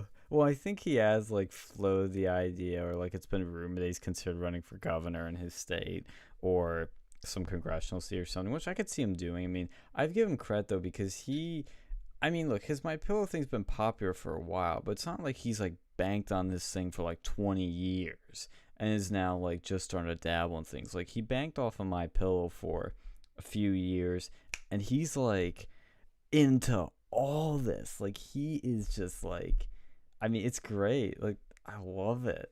He's like just so like he's actually doing stuff that people aren't willing to do. Like he's like bail out Kyle Rittenhouse. Like nobody else had the balls to do that. Nobody else would do it. He did it, and he's still selling pillows. You know. You should sell like one where like some of it will donate to like Yes. some shit like that, like fucking bailing out like right wing protesters. No, no, no. That like, It bails out the Capitol rioters oh my god, dude! You talk about the Q shaman and like his stuff with the with his Alex. his food choices. Oh yes, yes, yes. That's hilarious. We'll talk about that before we talk about the. We'll go down conspiracy avenue with the feds in D.C. and the troops there. But yeah, I'll pull up that article because I found that, and then you found it, and I think you posted. Oh, we gotta talk about the Penn State thing. Ooh, What thing was there? Like, oh, the white supremacist signs. no. There's something else. I think we talked about that last week, but let me find the first thing though, which What do we have? was Oh my the. god, they should put Cupids on the bulletin board. They should just put stickers that say like the storm is coming, QAnon. So it should make a Q club at Penn State. Yes. That would actually be funny. And so like everybody's welcome, not just boomers. Dude, I wish when I was at Penn State I would have made like a conspiracy theory club because that'd be really cool. Yes. Talk about conspiracy theories and like do some deep research. I found the one you posted 'cause you posted it after me. I beat you to it. Let's Man. see. I keep a close eye on the Q Shaman. Yeah, let's see. This is I'm from my like to my fucking birthday party. Like to your kid's birthday party, invite the Q shaman. yeah, he's like the Krusty the Clown at your birthday party. Dude, Shirtless awesome. Horn Capitol Rioter. Oh, they put his name in the headline. Demands organic food in jail. Oh man. I What think was he that? got it. Didn't he actually get it? Let's see. He's demanding a shamanic diet. Will be fed an organic diet while in custody as he faces charges in connection with last week's deadly riot in U.S. Capitol. He hasn't eaten since Friday, and he gets very sick if he doesn't eat organic foods. Literally, will get physically sick, his mother told reporters. How would you know if he ate organic food or not? Like, let's be real. I'm not saying this to be mean, but he probably lives with his mom. That's probably how she knows. Oh yeah, no, he probably fucking He, does. He can't. I doubt he can hold a job. U.S. Marshals told the station that he will be given a, quote, shaman strict organic diet in accordance with the judge's order.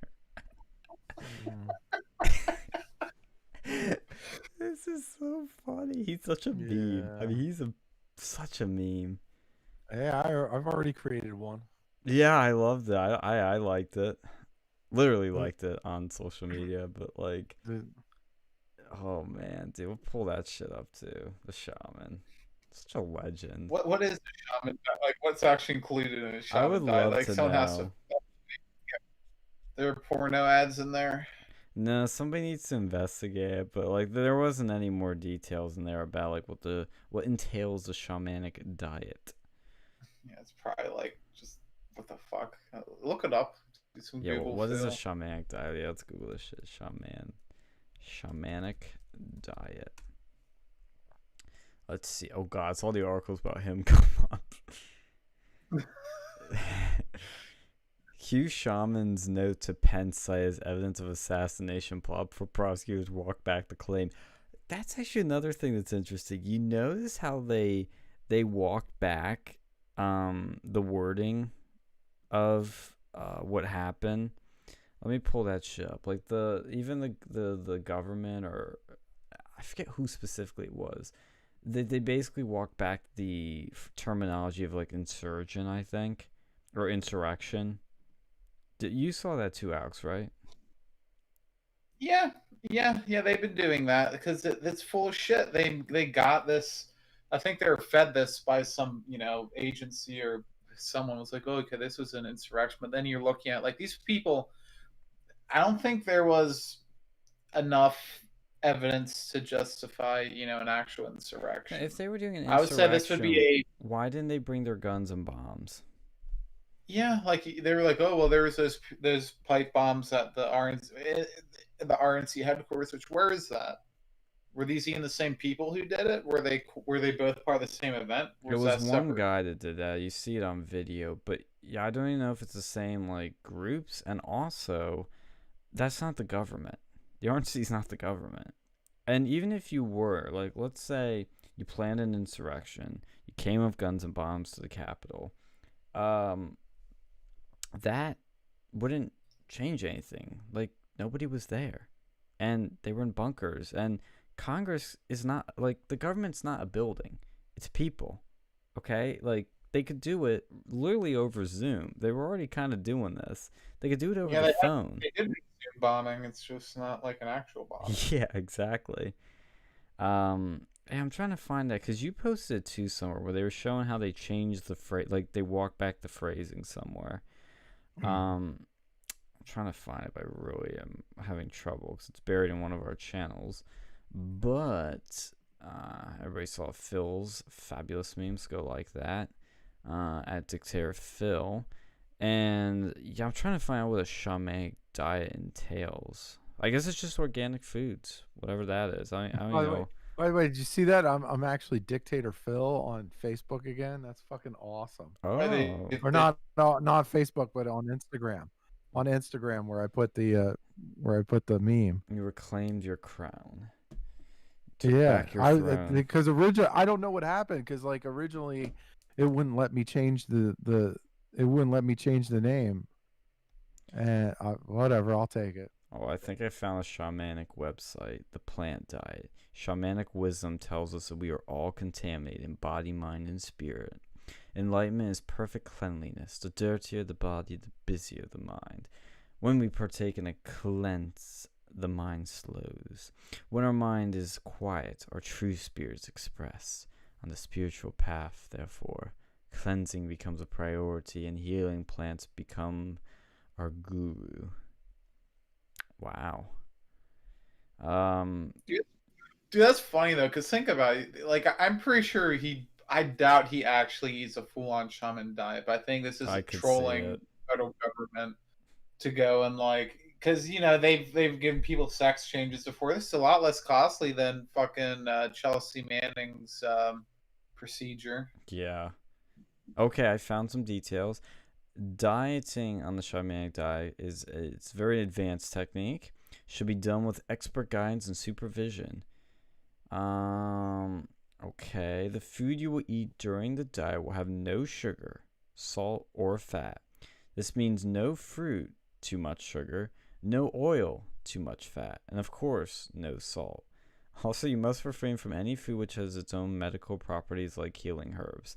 And finally, only foods that is indigenous to the area where the diet takes place should be eaten. Diets vary, but in general, you will take the plant you are dieting daily and participate in a, I can't pronounce that word, ceremony every few days.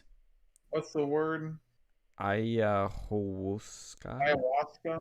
I guess. Ayahuasca. Sounds like Yeah, that's that swastika. drug. It's like that DMT drink that makes you shit yourself. So, what can they eat? No fruits, no oil, no salt. What the fuck can you eat? No healing herbs. They can eat my balls.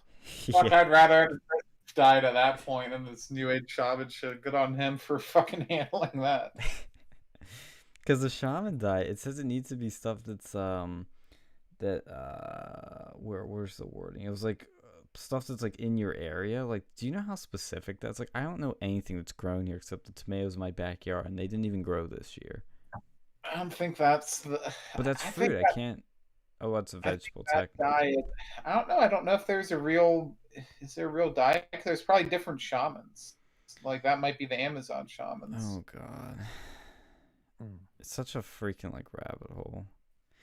Amazonian shamanic diet. What is this? Traditional plant dieta. Oh God, that's so funny. Well, I mean, I guess it is the organic diet they just gonna get. It's like just regular food, but organic. So it costs the government more money, technically. I don't know. Well, I I don't think was. it's a troll. Have you seen the dude's YouTube channel or a Rumble channel? Yeah, I saw that. Like I'm reading that guy. I'm reading the story. I saw in Newsweek that they claim that he was not given. Like they had to go and clarify he was not given the organic diet. Oh my God, it's funny. Well, Dude, that guy looks so funny in those pictures, just like screaming like a troll. yeah. Dude, these cute people, man. He's so funny living at his parents' house. Yeah, like maybe he talks about his diet in his QAnon rants on Rumble. See, I would like to know how he was able to stand out there for hours in the January winter cold, one of the coldest days we had in January, without a shirt on. Oh, he's obviously that shaman diet probably had something to do with it. Yeah, I think it's that shaman diet. I think it's the power of Q that that kept him moving through these hard times. Oh, Organic diet's just eating organic food. You can do anything. You could have a shit organic diet or a good one. yeah, like you look at these people, like so, like in this one picture, there's like this dude with a beard and some like tattoos on his hands. There's a shaman, and there's this dude with a flag. Like these people look very larpy. Like, how could you be scared of these people? Like the shaman The looks like shaman he's like guy that howling. if I see some guy with like horns coming at me, I'd probably scare you. I'd probably run away just because of the weirdness. Yeah, I The wouldn't run for weirdness is too fear. much. I love that picture of him screaming like that. Yeah, Like I would naturally be iconic. scared at something that weird. God, Like you can't. whenever he gets out, if he ever gets out, I'd love to interview that guy. I'd Yeah, love let's to get get him on the show. Dude, if we had the radio show, oh my God, imagine if we got him on. You know, because like Alex got him on the show before. Alex Jones, not you, Alex. Right before he got taken in. Imagine if we snagged an interview with this guy on the radio. That would have gotten the show shut down. They probably want to shut it down. They would have got some views. No, they would be like, "Oh, you had terrorists on the show." Okay, well, you brought terrorists to Penn State too, so And this guy, I don't think he actually physically killed anyone, like Bill Ayers pretty much did. No, Billers bombed the Capitol. Oh yeah, he actually bombed the Capitol. This guy just wore a Viking suit and shit on Pelosi's desk, allegedly. It's I haven't so. seen any pictures of the feces on the desk. I want to see that. No, supposedly there were feces. I can't find it, but dude, there's gotta be pictures. So, to be fair though, if you're gonna be doing that, should take a big dump on someone's politician's desk. I'd be surprised if they didn't. Oh, dude, what if his signs he was holding? It was at a different event. It says the poles are shifting, the ice caps are melting, This is Ragnarok. It's time to wake up. YouTube Star C Academy channel. What is this Starseed Academy? That was his channel, I think. I think it used to be his channel. It gets shut down. Yeah. What the fuck? The poles are shifting. The ice caps are melting. This is Ragnarok. It's time to wake up. Was fucking Thor gonna come and save us? Oh, and they got the podium back, by the way. You know the guy that stole Pelosi's podium? They find it. I don't know the story behind it, but like there was video on Twitter of them like rolling it back in. Of course he was a Florida man. I'm surprised they wouldn't have like ripped it apart or like took a shit on it. Yeah. Or like done something Or to sell it. it Like on eBay. yeah, I mean Jesus. Oh god, there's already this. Q Shaman 2024. Oh no. Dude. Yes. He'd probably run for Libertarian Party. Dude, he looks Yeah, it. he sounds like a fucking libertarian. Oh god, a libertarian Q cultist. You know what we should do for student? Oh, you know what would be a good troll? When student What? government has their elections at Penn State, we should get like a mass campaign to write in the Q Shaman for student body president. Dude, what if he somehow won?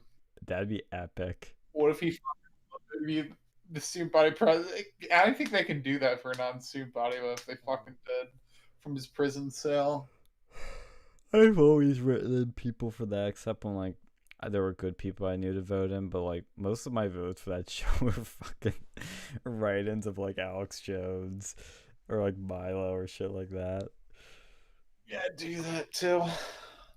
Speaking of Penn State, it's a good segue actually to a story from there that was in the Federalist and I think Daily Wire too. I'll post in the hotline because it's kind of buried back in there, but there's a student at Penn State that's trying to restart up the YAF chapter, and he ran into the problems that I ran into and that every conservative runs into when trying to start a new club, is you get a whole lot of rejections from professors to be your advisor, because at Penn State you need an advisor for your club to become a club. It has to be a faculty or it's a gatekeeping mechanism. Yes, to be fair, I do understand why it exists, because it's kind of a little check on the clubs, but it does become very gatekeepy for conservatives, and I'd love to know the intent of it when they created it, and what their logic behind it at the time was. But it's really something that honestly it's usually never a problem unless you're a conservative, and that's why I'm suspicious of it. But this guy was trying to start a YAF chapter. He's asking professors to be their advisor for their club. And it doesn't have to be a professor. It can be a faculty. It just has to be a faculty member of Penn State. Full-time staffer at Penn State. So it can be a faculty member. It can be a professor. And he has a poli-sci professor who sent back a nasty email to him saying that he wouldn't do it because basically Trump is bad and that conservative youth groups are responsible for the Capitol riots. I have the email, so I have the document, so we'll read it off. And I'm not making this up. The professor literally has hate in his name, which I think is funny. It's like very mimetic. So this is the email. He said, "Hi, student. On principle, I do not take part in any campus political movements, organizations, or other, nor to be an unbiased instructor, or at least as much as I can be.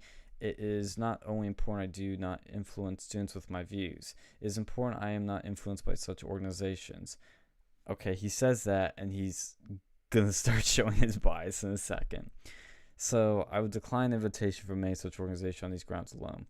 I will say, though, I asked, I think, two poli-sci professors. One of them was kind of wishy-washy with me. One that declined me, he made me come all the way to his office just to tell me, because I'm in the poli-sci department, I need to remain unbiased, so sorry." I was like, okay. Now, you couldn't have told me that over email. He made me, like, walk over there and say that, so. Oh, he wanted to do that because he knew you're a Trump supporter. Yeah, pretty much. Trying to waste my time. But the email continues. "But in your case, under no condition would I support any group that has an implied or explicit support for Trump racism, sexism, or indifference to democratic values, including peace, liberty, freedom, and justice for all people. Holy fuck, is that loaded? Let's look at YAF. Let's see what they stand for, okay? Because YAF is Ben Shapiro's shill group, basically. I mean, I believe it was started by it may or may not be started by Ben Shapiro, but he's like their central dude. Let's see. Our mission. Let's read YAF's mission. By the way, I do not like YAF. Like, I'm defending them, but like literally, I don't even like them. It's just Penn State's being really dumb. And this professor in particular. So what's their mission? Let's pull it up. Young Americans Foundation committed to ensuring that the increasing number of young Americans understand and are inspired by the ideas of individual freedom, a strong national defense, free enterprise, and traditional values. So freedom, defense, enterprise, trad. That's what they're for. And this professor is saying that he will not be involved in a group that is indifferent to freedom, even though they stay in their mission statement for freedom. It continues, I question if your national organization has some responsibility for recent actions. Holy shit. How would YAF have anything to do with that? Yeah, was YAF the ones that were like sexual molesting people? Or was that? No, that's Yale. That's the libertarians. Yale, which that makes total sense too. Yale, they're a bunch of fucking ball cupping incels. Yeah. There's a gender ratio in Yale for a reason. But yeah, Yale is basically like the libertarian group. YAF is basically the super cucky establishment Ben Shapiro show group, and it's so milquetoast that saying this is just so silly. But here's the last paragraph. He says, as such as I would like to offer one piece of advice. Oh, he's going to give advice like all professors like to. Your timing, frankly, could be seen as offensive to many. Okay. Is like there ever a good time? I suggest taking a moment and a serious look at the political situation, and given that many members of the Republican Party support an act of insurrection violence and attempted to undermine legitimate election outcome, now might not be the time to solicit for new members or advisors for your organization. Rather, it might be time to reflect on what you stand for, oh, that's ballsy, and what your organization stands for, and to form a statement that defines your group. In so doing, you may benefit by taking a position on what has occurred over the last 4 years leading up to the seditious acts of many members of the Republican Party, Trump and his supporters. Then once you have a defined position on what you are about and how you place yourself in light of current events, please reassess your membership or move your organization forward in a different direction. Well, fuck you too. Yeah, you could have just said no. I know. That's how I look at it. It's like, why did you, like, at least with the ones I ran into, I think they all like, just were like, no. First off, what you said made no sense. Like, first off, most of what you said made no fucking sense at all. Like, that just didn't make any sense. Like, I don't know what you did. You basically wasted your own time rambling on that fucking whatever the fuck you typed that shit on. And I don't know. So what was it? What was the point you were trying to make? Like, it was just like because Granchit, like if you would have sent that to me, I would have deleted it by the second paragraph. Like, and then and if it wasn't like, I don't know, I just don't understand what the fucking point was. You could have just said, oh, it's no thank you, or something like that, or fuck off, or whatever. I would have taken fuck off. All of those would have been better than that shitty letter. I don't know what the fuck you were trying to make, but the suit should just replied with and ? And then that's it. Because it's like, what's your point, dude? Like, you really like, I think it's these professors. They get warped in their little power structure, and they think that. Well, yeah, I think this dude was trying to make himself look more intelligent than he actually is. Mm-hmm. Like, you get certain people that just like they're they're like the prisoner that reads the fucking dictionary and then tries to school everybody on the English language. Yeah. Like I don't know. It's like, can you be more of an not only are you not as educated as I thought you were, but you're just kind of an obnoxious douche. Like, can you give me some sort of other anything else would have sufficed. Like, no, fuck off, or eat shit and die, or kill yourself, or um Disavow. hang yourself or something. I don't know. I Our like stream's yeah, gonna get but pulled. like yeah, you could have went a whole bunch of different directions, but like you wasted your time and the kids by typing that shitty fucking letter. No, I know. It's like, it really is just. It's like, this is not how you're not gonna get anywhere with this in 2021. I mean, I think professors are really control freaks, and I know when I talk to one professor who will really remain anonymous, because he's told me some horror stories. He's been in the professor sphere a while, and he was telling me that, like, yeah, these guys, like, when they have one conservative in their class, it like triggers the fuck out of them, and they just can't stand it. And they need to either change that student or get rid of them or something. They just can't have it. And I Do think it's they try partly to? that, and I think it's partly too, like you said, Phil. It's like it's just like this pseudo intellectualism. It's like, dude, like, if you need to take one paragraph, 2 paragraphs to say any of this, like, dude, like, it's like a thing with lefties. You can tell when somebody doesn't have an argument when it's just endless word salad. It's like, where's the point? Like, are you just trying to, like, get me lost? Are you trying to sound smart? Because you're not. Yeah, like and this is my big problem with, and like every a lot of other people. Like, even if you disagree with somebody, social engineering is not your fucking job. Like, yo, your job is to present whatever it is, whatever information's in front of you, or compel your argument, or teach somebody something, and it's up to me, or it's up to the student to form their own opinion, to form their own, you know, and it's like, but this is what we have. These colleges are just like indoctrinating and trying to socially engineer these fucking kids, and it just it's not it's not genuine academia anymore. So I don't know. Like, Yeah. Were you gonna say something, Alex? I heard you trying to say something. Uh, no. Like, what happens? Like, do they actually get those conservative students kicked out of there? Like, what do they do? What do you mean Like kicked when there's out? that, like when there's that one conservative student in that class. Oh, I mean, they do like what this professor does. They just they like basically, like, indirectly and sometimes directly just bully you. Like, they socially ostracize. Like, once, I'll give you an example of, like, this wasn't a student, but gives you a example of how they socially ostracize you.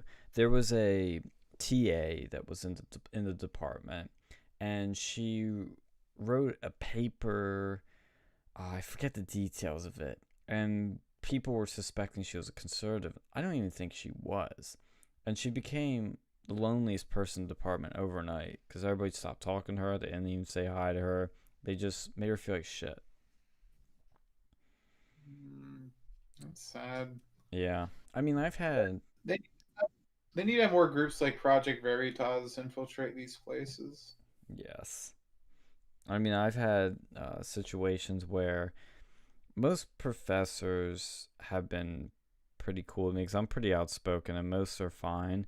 But you'll get the few where you can feel it that they just don't like it. It's like, ooh, you don't like this? Okay, let's give you some more of this. You want some more Trump? You want some more, free speech? It's like they're so scared of such, like, innocuous things. That's what makes it so funny. But I really haven't had any bad things except the one professor that, like, tanked my grade on a paper because I criticized a women's march. She gave me a bad grade. And the TA was like giving me bad grades too. She's like, I know you like Trump. I'm like, really? She's like, you can't be like so biased in your writing. I'm like, literally, I wasn't. You should go. You should publish that shit to like Project Veritas and stuff, or like Campus Reform, fire all those people. Yes. I think campus reform would probably be the best to go to that sort of stuff. I'm gonna read Sarkisi's anymore because I did read it the other day. I don't know if this guy found a advisor. I do know somebody that could be for him, and I posted this on Facebook, so I'll see if he takes note and wants to advise this guy's club. Because I feel for him as much as I think YAF is run by a bunch of dicks. Like, I feel for him. Oh my god, so bad. But because like I've dealt with YAF, and they are just, I don't know what's wrong with them. They just never want to work with people. It's only about them and their things. They're very, very jerky. But they're freaking milquetoast compared to even Turning Point. Like, especially considering the stuff Turning Point has done on campus. Like, I'm surprised there's these calls to ban the CRs. YAF is now getting shit. Turning Point, I don't think they've done anything to. They just like mask police them one day. But that's pretty much it from that on that story. Looks like we have a new thing in the news. Did you find something new? Oh, I thought it said QAnon was Quora. No, this is pretty fucking funny. Like, you ever think you have a bad life? There's a fucking 5-year-old who went from a smoking addiction to like obesity and like survived that shit by the time he was 5. Really? Yeah. Was it like one of those mothers that was like that did that shit and then went to the baby? It was it was a kid in India, and they just gave him cigarettes when he was 2 years old. Then he quit cigarettes and became like extremely obese, and he fucking survived that. Like, holy shit, man! Talk about that. Like, that shit people struggle when they're like adults. Like, imagine being like 5 years old and going through both like cigarette and like food addiction recovery. He's probably gonna hit alcohol next, and then crack. Well, maybe he's in like the Muslim parts of India, so hopefully they won't deal with. Oh, do you see that meme I found? Which was it? The RuneScape one? No, not the RuneScape meme. It was the one with the anime on the car. Yeah. Hey, 2D greater than 3D. Never forget. That's funny. Like, do you ever see the one story about the plumber for his like car, like his truck? Like, he sold it to like a Ford dealership, and they said they'd rip off the the company shit, and then like years later, it's in ISIS hands, and he's getting like phone calls, people like saying shit in Arabic to him and like threatening and shit. Well, did you see also that this is a story that came out I think like a year or so ago, like the Bin Laden, like on his laptops they found anime and hentai. Yeah, of course. It's only haram if it's a 3D woman. Yes. The Quran doesn't say anything about anime titties. I think that just Bin Laden was a weeb. It's so funny. Like, can you imagine like sitting there with his like 12 wives, like making him watch like Pokemon and opens up his iBook like and all of a sudden it's like a he just starts like pulling that flap open and it's like, oh, this is the best part. I force myself in the side of you. Oh god, it's just so. I'm telling you, man, like the world is so fucked up. It's so funny. I mean, the biggest terrorist in the world was a weeb. Just let that sink in. Like, should we ban anime now? Should we ban it? Yeah, let's ban the anime now. Yes. Well, I don't think it should be banned. Yeah, I don't. Ban bicycles. That actually kills people. What bicycles? Bike riders. Oh yeah, cyclists. Oh dude, I have a story about that.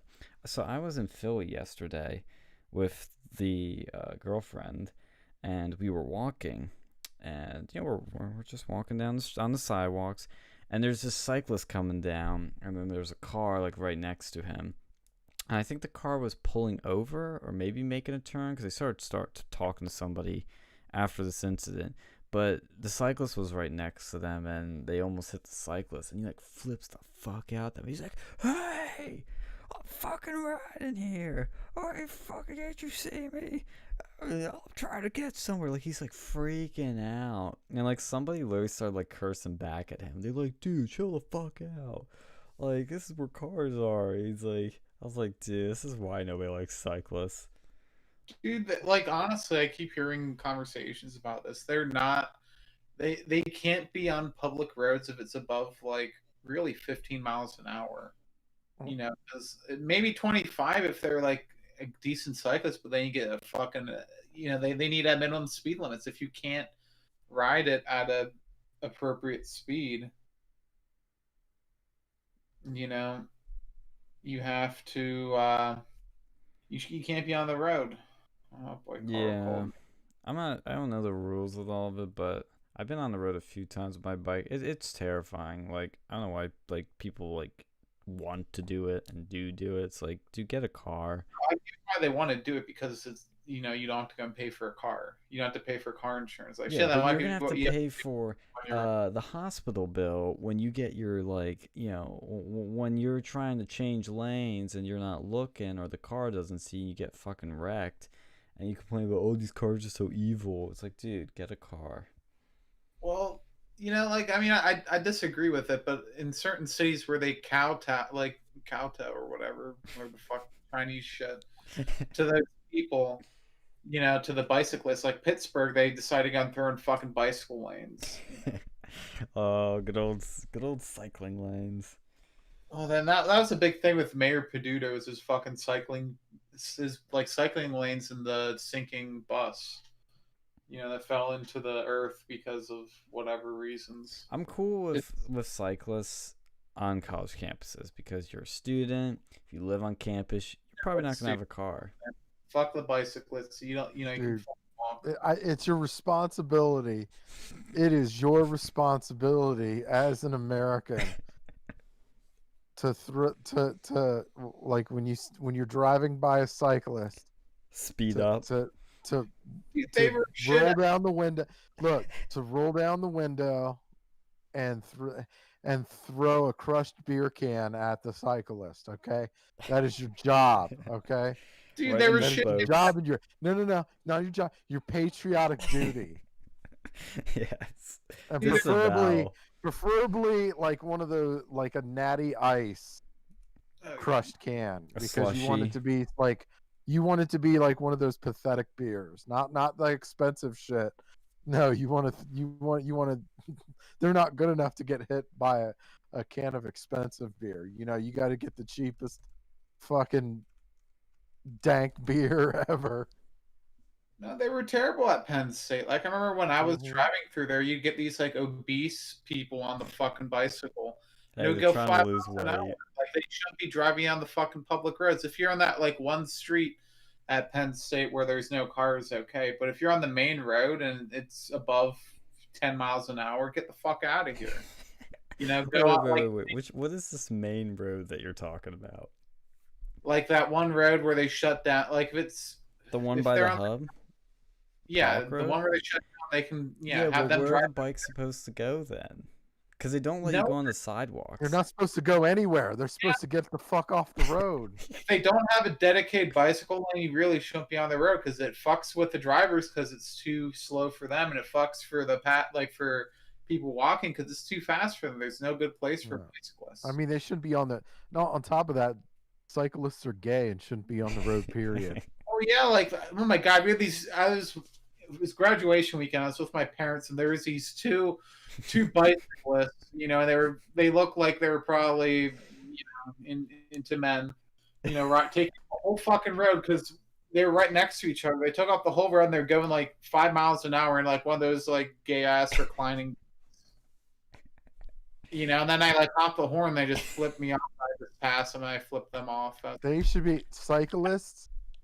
Cyclists should be immediately arrested. They should be thrown in jail and they should be butt raped by the Q Viking. Okay, that Yo. is their only fitting. That is the fitting ending for them. Okay. Do you remember Alex when we were at the debate club and they asked us to introduce ourselves and say something we believed in? And so when I got up, I'm not making this up, I did say this. I said, "Hi, I'm Sean, and I believe that all cyclists should be executed. Thank you." And there was silence. Utter silence. And then some started laughing because they were like, "Oh, he's kidding." I'm like, Weird. They have a "Am weird I?" humor over there. What was that? or They am I? weird sense of humor.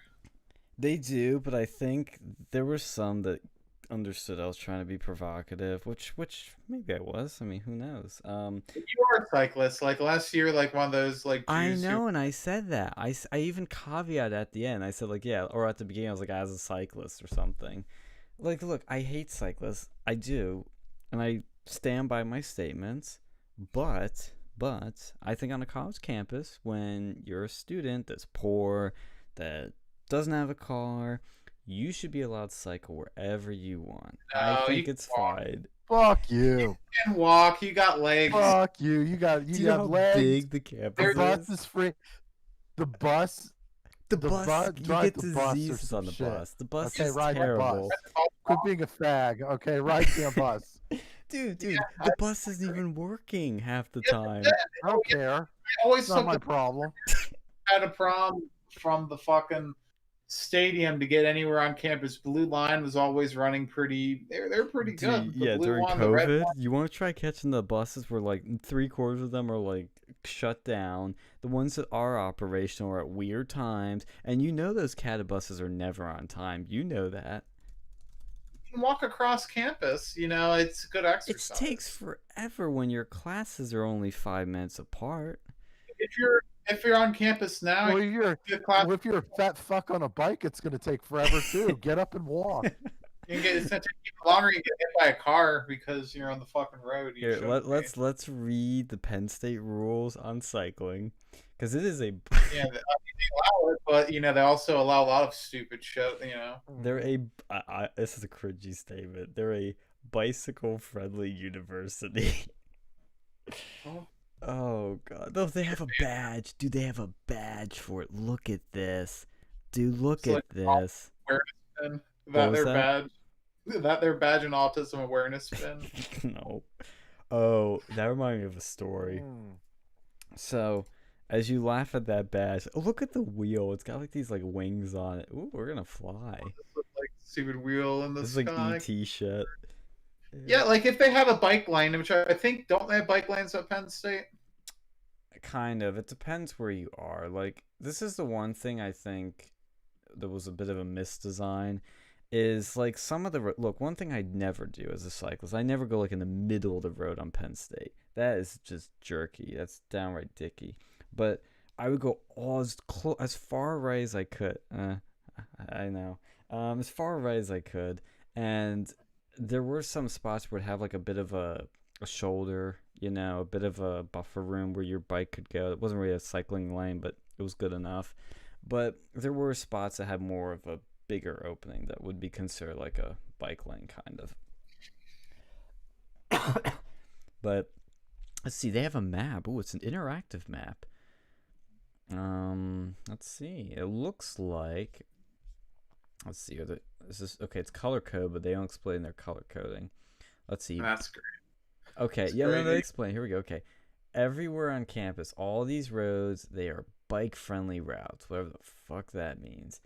Bike lanes, yeah, oh yeah, that's right. There was that one by my dorm. Yeah, so on that road, Atherton, that does have a bike lane, and there's a part downtown that does. Yeah, some of the downtown parts were actually bike-friendly. I mean, what I mostly did, honestly, is when there were no cops around and there were no people on the sidewalks, like I would just go on the sidewalk so that I wouldn't be annoying to cars, because I know how it is annoying.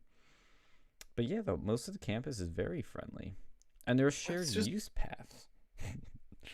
Yeah, that never works. No, it Like doesn't. that's the thing people don't realize with bikes. You know, you can't have bikes and cars in the same space unless your speed limit's like 10 miles an hour. Or if you have a Around, bike lane and there's room for it. Like, say what you will yeah, about bike lanes, because I do hate when they add them, because they take away from cars. But if there's plenty of room to just add one and not remove anything, it gets them out of the way.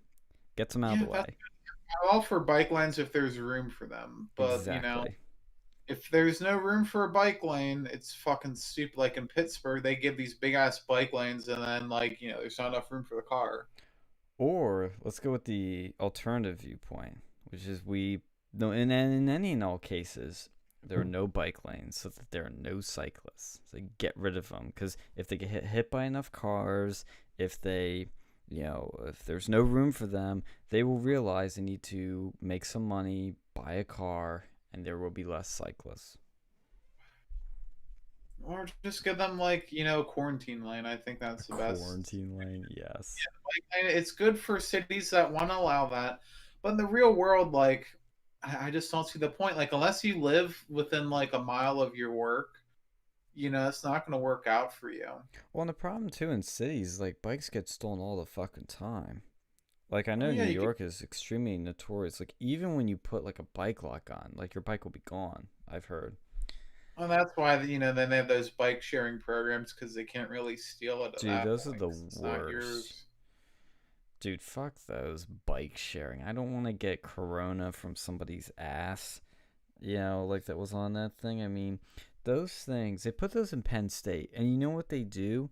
They rust. They sit out and they rust. And then they have to go and repair them, and then so that nobody else can use them, because nobody use. Have you ever seen anybody at Penn State actually use those? I You think when I haven't, was there, they didn't really. They were. They may have just started doing it, or they dude. did that Oh after. yeah, that was after your time. I think it was a year after you left. They put those in, but they were there for at least a good year with me, and they did. They just sat there, and and I think some people stole them, because like every once where like the one slot would be always empty. I'm like, hmm. Why is that? And Penn State makes you put like a freaking registration sticker on your bike. It's free, but they're like, you need a license to ride your bike here. Yeah, I think that's stupid. It's so stupid. I got pulled over for it once. Like, well, actually, no, it's because I didn't have a light on my bike at night. I was literally, this is like my car crash. I was so close to my destination.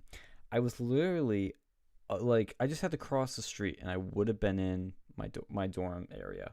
And this cop pulls me over. He's like, "Oh, you don't have a light on you." I'm like, "Dude, like what? Do I really need a light? I can see. I have eyes, and I have the reflectors on it." And he's like, "Oh, I gotta check your registration." I'm like, "Oh, you want to see my insurance too?" Like, God. Well, That, see, no, that's good. It discourages cyclists. I but approve of that. no, hey, I wish it did, because I've never seen this ever done before. I've never seen a cop ever like pull over a cyclist, except when it's me, or except when somebody like runs through like a stop sign. Even then, they'll just be like, "Hey, don't do that." I don't know. I brought my bicycle there. I think I used it once, and I got it right Oh, so you were a cyclist too? like literally not even a day. And that was before campus even started. I think I tried to go and ride it because I lived like a good like mile and a half away up two hills. I'm like, yeah, fuck this. I think I went to the grocery store and I was like, okay, this ain't You should have parked on campus somewhere, like that had like a cover, and then once you got to campus, just use it. dude. But then my bike would get stolen. Nah, dude, mine never got stolen. As long as you put a lock on it. Like it just wasn't worth it doing with that shit with the bicycle. Like it, You would have saved literally like 3/4 of your travel time there, just by having a bike there. it wasn't that bad. I enjoy getting to walk outside and see I people. loathed it. It was wasted time. It was awful.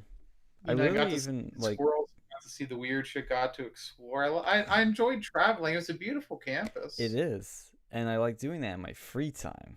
I don't like doing it when, The, I'm like trying to do 50 bajillion things, like schoolwork, club work, crazy the, shit. the bus can get me there pretty damn fast. Like especially you go from red the fucking football stadium, the red loop or the blue loop. That can get you pretty much anywhere you need to. Like the red loop drops you right in front of the IST building or whatever it was. Dude, I Blue hate the Loop. red loop. One time when I was trying to catch it for a class, it was at Innovation Park. I got there early. The bus didn't show. And I think it either came super, because what it would do sometimes is if it was early enough at a stop and nobody was there, it would just leave. I'm like, well, what about the people that come on time? Like, it happened to me a couple times, so I had to come like super early all the time. You use the app. I did. The app lies. It literally lies to you. And then they kept changing the app. Like they're pretty good when I was there, but the one issue I had, like, it wasn't the red loop or blue loop. I did one of their, because when I used to live at the one apartments, and they gave you like a free bus pass, and I tried to use it once. And then when I was trying to get picked up, the guy was like bitching at me. He's like, "Oh, well, you need to go and like show your phone to like light it up because we can't see you. Well, and we'll just drive past you." I'm like, that's not my responsibility, bud. You guys should have a fucking light or something over here. I shouldn't have to go and like hail a fucking bus like a taxi driver does. That's the whole point. Lights, fucking CATA should go and light their shit. When I was in Pittsburgh, I never had that issue where the bus driver couldn't see me. I used to go and take the bus all the time. What stop were you at? It was Copper Beach. Oh, that's strange. It's like the one right over there. That bus would, like, I only used it a couple times, but the one time I did, like, after my first time I tried to use it, I got lost really bad. I had to go and like walk like 3 miles to get to my house. I remember when I walked with you. That was a hike, dude. I mean, it was fun. I've had to, I had this running class I accidentally signed up for one time. I had to go and like run from over that. It was like the one time it was 5 miles, but the one day it was like from where I live to school and back. That class kicked my ass. Ugh. But it was good. I fucking basically ran 5 miles. I didn't think that'd ever be possible for me to do, but I fucking did it. And I saw like weird animal over in like a weird animal. Yeah, I think it was something. It wasn't a fun animal. It was like, I don't know if it was like a raccoon or something. It was bigger than a raccoon. I forget what it was, but it was a frightening experience. I like fucking fell like twice that day. It was a 5 mile run. I was like, fuck this. Oh God, I miss our times together at Penn State with all of That us. was the final for that class was a 5 mile run. Like, you thought your final was, but at least you had to go and run for fucking 5 miles. Couldn't you bullshit it? I mean, yeah, but like, not saying you should, just saying, could you have? I would have gotten some shit. Like, I ran for, like, I did it. It wasn't easy. Like, we'd run like 3 miles like once or twice a week. That was our basic run, but like the extended one was like 4 or 5 miles. Like, oh man, that was tough. Apparently, not to go back to the crazy world, but Posobiec is saying, getting a ton of messages asking about the Assange pardon. Everyone I talked to in the White House has told me he is considering it, along with others, and the paperwork has been prepared, but it is not yet signed. Some advisors are urging him not to sign any pardons at all. Go for it. Why the fuck not? Yes. And I'm going to pull up the thing about the Capitol, because I think Cernich had a thing where he was saying what actually happened with that dude that got stopped. Because it wasn't even, like, they keep saying like he was near the Capitol. He was at a checkpoint. Like one of these million checkpoints they've set up, like, every fucking block in D.C. There's some weird shit going on there. Like, well, let's dive into the fun shit. What do you think is behind all this? What's the conspiracy? I think there's going to be, some sort of military action. They're probably going to, I think they're there to go make sure Trump leaves. Yo, look at this. Okay, this guy on Twitter, verified user, Carol Leoning, I don't know who it is. But it's from Washington Post article, I think. The man that drove into D.C. with a Glock and 500 rounds of ammo, his wife tells me he was a private security guard and hired to help secure the Capitol grounds. He's charged with carrying all the firepower into D.C. without proper permit. Yeah, Cernovich says, I found it finally. They set them up. What? They set them up. The security Possibly. guard. And they gave him like a false security contract. Yeah. Sunrich says, okay, so the huge scare was started because a guy got stopped at one of those unprecedented red zones, got asked to show his papers. He had the wrong papers for that zone, and he was just a hapless security guard driving to an assignment. It's fucking wild, dude. Why do you need a fucking inauguration credential? Like, that's fucking anti-American. Well, that's for security purposes. They want to know who's gonna be there. Like, remember when we were trying to get into the 116? Like, you needed to get tickets. I don't think they like. I still don't like that. I don't think they should do that. I understand. I think it's a security perspective. You know, you want they probably background check everybody who shows up to that thing. But it's not inauguration day yet. You know, DC's still a city. I don't think they should be allowed to do half the shit they're doing right now. This is unprecedented. Yeah, but I thought it was 20,000. It's 25,000 National Guard members are in DC. Yeah. Like, did they just pull every single one? You know what it could be? Here, think of it this way. This is my conspiracy. It's the storm, man. It's the storm. The storm is What coming. if all the different states are saying there are people there to do like a battle royale to go and like deter like? Well, that's civil not quite what I'm royale. thinking along, but like if you pull the troops from everywhere, that means everything else is I mean, yes, they're local cops, yes. But the rest of the country is pretty unprotected and ill prepared. Are they trying to set that shit up so that shit doesn't happen in DC, but shit happens elsewhere? Dude, the National Guard, like, you know, they're not, a lot of them aren't even full time. Like, I had my boss from the campaign was, you know, at on duty call, basically like, oh, we need you, okay, put everything else down. Well, they're not full time. Like, they don't usually do that full time. Like, they're, you know, they do it every, like 1 weekend a month or whatever, and whenever they get called. Mm-hmm. And I mean, with travel these days, you know, they could just take a plane to get pretty much anywhere they want within like a couple hours.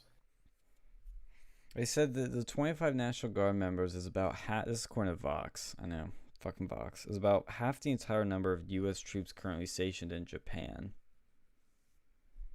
President Obama's. Why are they calling him President Obama? Ex-President Obama's surge of additional U.S. troops in Afghanistan in late 2009 consists of 30,000 troops. As so far, nobody from the U.S. Secret Service to the FBI to the National Guard itself has provided a clear reason for why such a large force is necessary to secure the nation's capital. The press conference on Friday, Matt Miller, agent in charge of the Secret Service's Washington field office, told reporters, we cannot allow a resurgence of the kind of violence seen at the U.S. Capitol insurrection last week. Yet no one I spoke to on Friday would explain why 25,000 National Guard troops were needed to prevent such a recurrence. Dude, this is just so weird. They know something we don't. They know something we don't. I don't know what that thing is, but they know something we don't. They know that Biden is an illegitimate president. Yes. Yeah, because like, what if they somehow release some sort of bombshell report that show that there is 10 million fraudulent ballots? I mean, I doubt this would happen, but let's go with this conspiracy. And the 25,000 troops are there to still ensure that he gets into office, and they'll just stay there for the remainder of his 4 years. It's martial law. A left-wing military coup. Yes. You're gonna think it's a right-wing military coup, but it's actually a left-wing one. Yeah, and somebody said that supposedly there's about 7,000 National Guard members surrounding the Capitol, behind sprawling unscalable fences with razor wire and everything. I mean, that's interesting. I thought walls didn't work. Yeah, they don't. They don't. So tear them all down. Let's see. His inauguration rehearsal, originally planned for Sunday, was postponed over security concerns. The National Mall is closed until January 21st. Who even goes to the fucking National Mall? Dude, everyone. It's like one of the most popular tourist sites in America. Yeah, I don't know, man. They got that one in fucking Philly. That's pretty good, from what I hear. Philly has But a national mall. who'd be going during COVID? No, no, no, no, not a mall. The National Mall. The fuck is that? Okay, you know where Martin Luther King made his "I Had a Dream" speech? Oh, it's on a street or some shit. It was.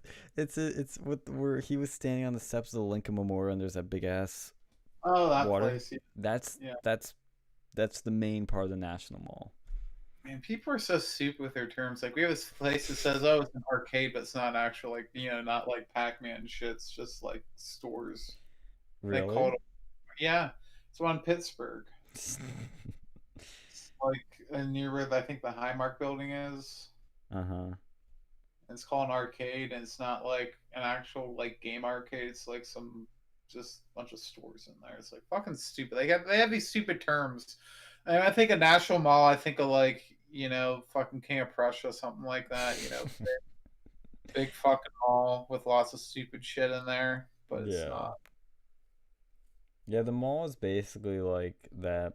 It's from the Lincoln Memorial, and you look all the way down, you see the Washington Monument. That's basically the mall.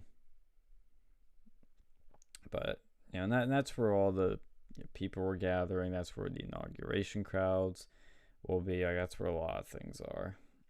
On crowds with fucking Biden, there'll be like two people there. Yeah. And, Maybe that's the whole point of this, so that they can cover up for the fact that he's not gonna have a big crowd.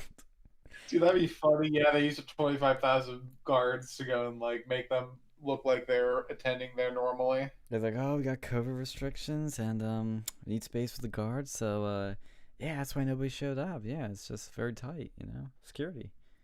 There's 25,000 people in close proximity. I'm surprised they don't have a COVID outbreak, or maybe they will, and they'll go and say, "Okay, this has gotten too far. We need to go and shut down the country for another few weeks." Like, not on a national level, because our military's affected now. Well, I hope these National Guardsmen are socially distancing. Well, they're fucking not. Do you think they really 25,000 people can social distance out on the street I in the know. guard barracks and all that shit? That's They what's so can't. weird about this is like the virus seems kind of go out the window with this, but they're acting like like this didn't even happen on 9/11, to my knowledge, or even the day after. Like, they're acting like another 9/11 like times 1,000's gonna happen. I'm surprised too. Like, why are Congress still going to the fucking office? Like, make them work from home. Yeah, just like us. Yeah, I could see it. Just have them do it from home. Because didn't they like bring a COVID positive person over there recently? I'm not sure. I remember hearing about that. They went to talk like COVID, like on Didn't Bake the last guy Congress. have COVID when he got arrested, or was storming the Capitol? Yeah, I think he did. That fucking guy. I saw the Nick Fuentes tweet like "Pardon Bake the last guy." I'm like, nah. Yeah, they can keep him. I'm like, dude, like that dude actually did do like, I don't know. See, they'll probably like stitch him up, like, and stitch up charges on him. They're really draconian. Then you're gonna like be forced to feel a little bad for him. It's like, yeah, maybe it is unjust, but it's like it's fucking Baked Alaska. Like, really? Oh, did you What does he see? do? I see this on Alex Jones's homepage because I thought fucking Alex Jones the instant I saw it. Did you see the title of Lana Del Rey's new album? What's it called? Chemtrails Over the Country Club. That's funny. Fucking chemtrails. Like, what's she trying to say? I mean, They know what's up. yes. Let's see what the Alex Jones take on everything is gonna be. I know he's saying there's gonna be like, chemical truck bombs happen and shit. But let's see what else he's saying. The Rothschild person died. Oh boy. Banker Benjamin de Rothschild, owner of Edmund de Rothschild Group, dies age 57. He A died cult and pretty young. globalist. Wonder if there was a corpo conspiracy against him. Yes. We'll get their Osaka treatment. Antifa militant arrested for planning to murder Trump supporters during inauguration. Says he received Soros money. Is this guy for real? That sounds you take the point with with a grain of salt. No, he's just quoting. Like, that's the thing, though. He takes shit from articles. Like, he's quoting this article where the guy said, let's see, this person was arrested on a federal charge involving transmission of a threat to kidnap or injure the U.S. Attorney's Office for the Northern District of Florida, of course, announced in a news release. Prosecutors say the man, a former airborne infantryman, was reported ties to a foreign terrorist group planned to violently storm protesters at the Capitol on Sunday, the same day as the FBI warned of violence at all 50 state capitals. This guy issued a call to arms for like-minded individuals to violently confront protesters gathered at the Florida state capitol this Sunday. He specifically called for others to join him in encircling any protesters and confine them to Capitol complex using firearms. Yeah, I'd say it's a pretty clear threat. Where's the Soros shit?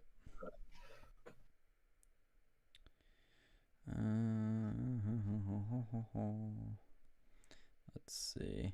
Oh, see, this is coming out of the dude's mouth. It says the DOJ's criminal complaint also reveals that this guy, self-identified hardcore leftist, claimed on his YouTube account that he, quote, received Soros money. This was a troll. He'll be offering cash rewards for information on Trump supporters. Hey, Foster Wolf posted in the chat. Y'all know who were troops in DC, Trump or Biden? Well, it was the state governments who were sending him there. Well, isn't the president the one that has the power to deploy the National Guard, though? That's true. I don't remember Trump making any like specific calls to deploy him, though. Maybe he did. Yeah, let's look this up. Ultimately control them, I think. What was that? I think that state governments ultimately control the National Guard, though.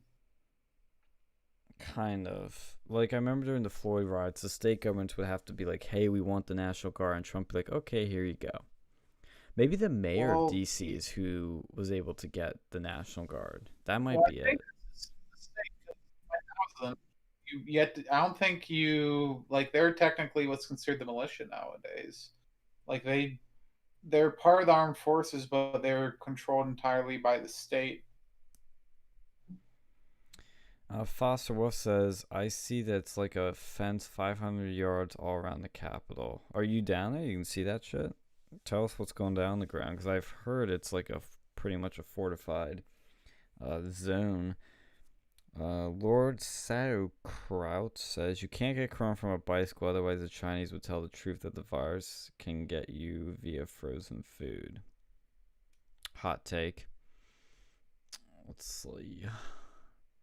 Okay, National Guard deployed. Yeah, but who the fuck deployed them?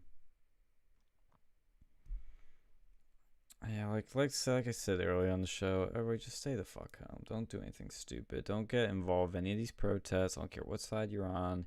It smells so bad. I have a real bad feeling about this. Really, really bad. Let's see, maybe Wikipedia will have something on here. No. Let's see, DC bulks up security of National Guard. Let's see if they tell us who deployed it. U.S. defense officials. Military leaders spent Thursday evening and Friday calling states in an unprecedented appeal for more National Guard troops to help lock down much of the city days before President-elect Joe Biden's inauguration. So was it the military that was able to do this? It's the states' governments who ultimately allow the federal, send over to the federals. Yeah, they were the ones that said, like, okay, we'll give you National Guard. Mm-hmm. Let's see. Local and federal security officials expect 20,000 National Guards.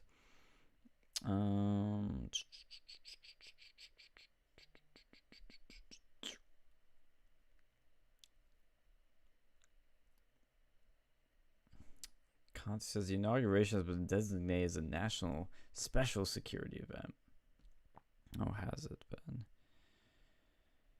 The exact number being deployed still being worked out by Secret Service. The lead agency on inauguration security.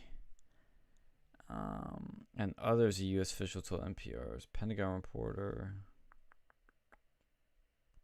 It sounds like it's kind of the Secret Service in a way, since they're leading the security for Inauguration Day. The troops have come from nearly all states. And that only those who are either military police or have law enforcement experience will be armed. That's interesting. Others will have access to their weapons but not carry them. And it remains unclear where the troops will deploy.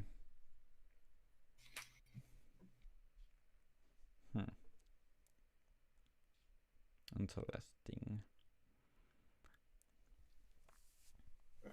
National Guard troops are already patrolling the hallways of Congress, some carrying small military assault rifles. Yeah, they're not the only ones packing heat. Laura Bobin is. Let's check the chat. So probably Deep State, not Trump, ordered them in. Not necessarily. I don't know who ordered. It's kind of confusing. Honestly, I'm not getting a straight answer as to who deployed them and ordered them. States definitely had a role in it.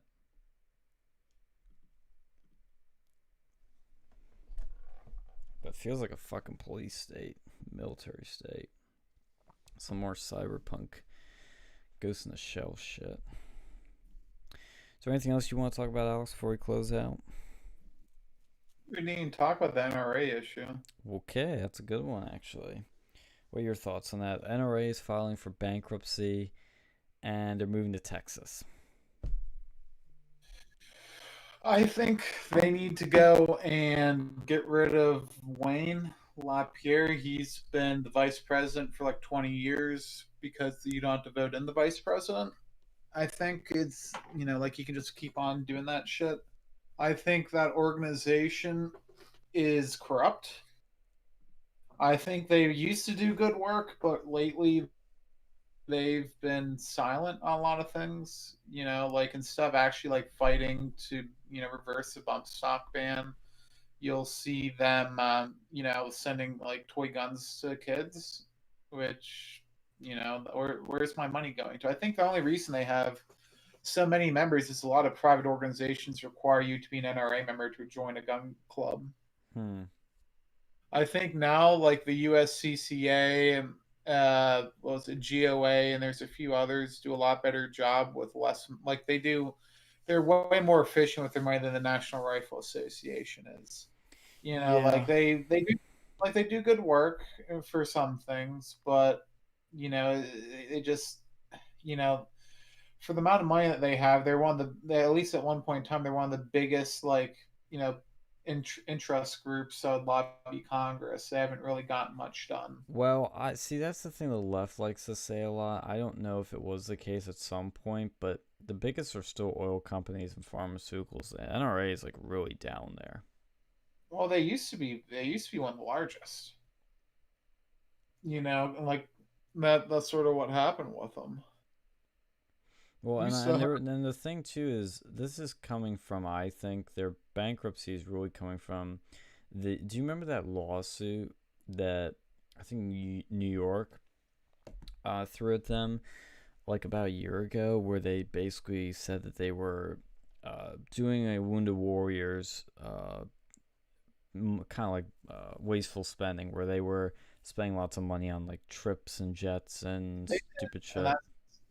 Yeah, and they're right about that. Like, they're doing it for the wrong reasons, but they did do a lot of shady shit with that. And, like, honestly, like, what are they doing to bring young people into the shooting sports? Like, if you're a kid and your parents are okay with it, they're doing a lot. But if you're a young adult, there's not that much they're really doing. Like, they don't help anyone find, like, gun clubs. And, like, in places where I'm at, that's their only option, really, if you want to get anything done. If you want to go and you actually exercise the Second Amendment, you have to basically be in a private, like you have to join a gun club, and they don't help you for finding these or helping you get in there or anything. You know, it's a requirement to join, but they don't actually do any help. Yeah, I do like their thing that they would do at the campuses where they would do those classes, but they really weren't that exciting as they could be. They really weren't as targeted at Zoomers as they could be. Bad phrasal word there, no pun intended. But they seem very out of touch at the end of the day. They're very out of touch with gun owners, very out of touch with young people. And yeah, there are other groups, but like let's be real, none of those groups have the lobbying power the NRA does. They don't have anywhere near close. Even with the NRA blowing $64 million on luxurious lifestyles, they still don't have anywhere near close.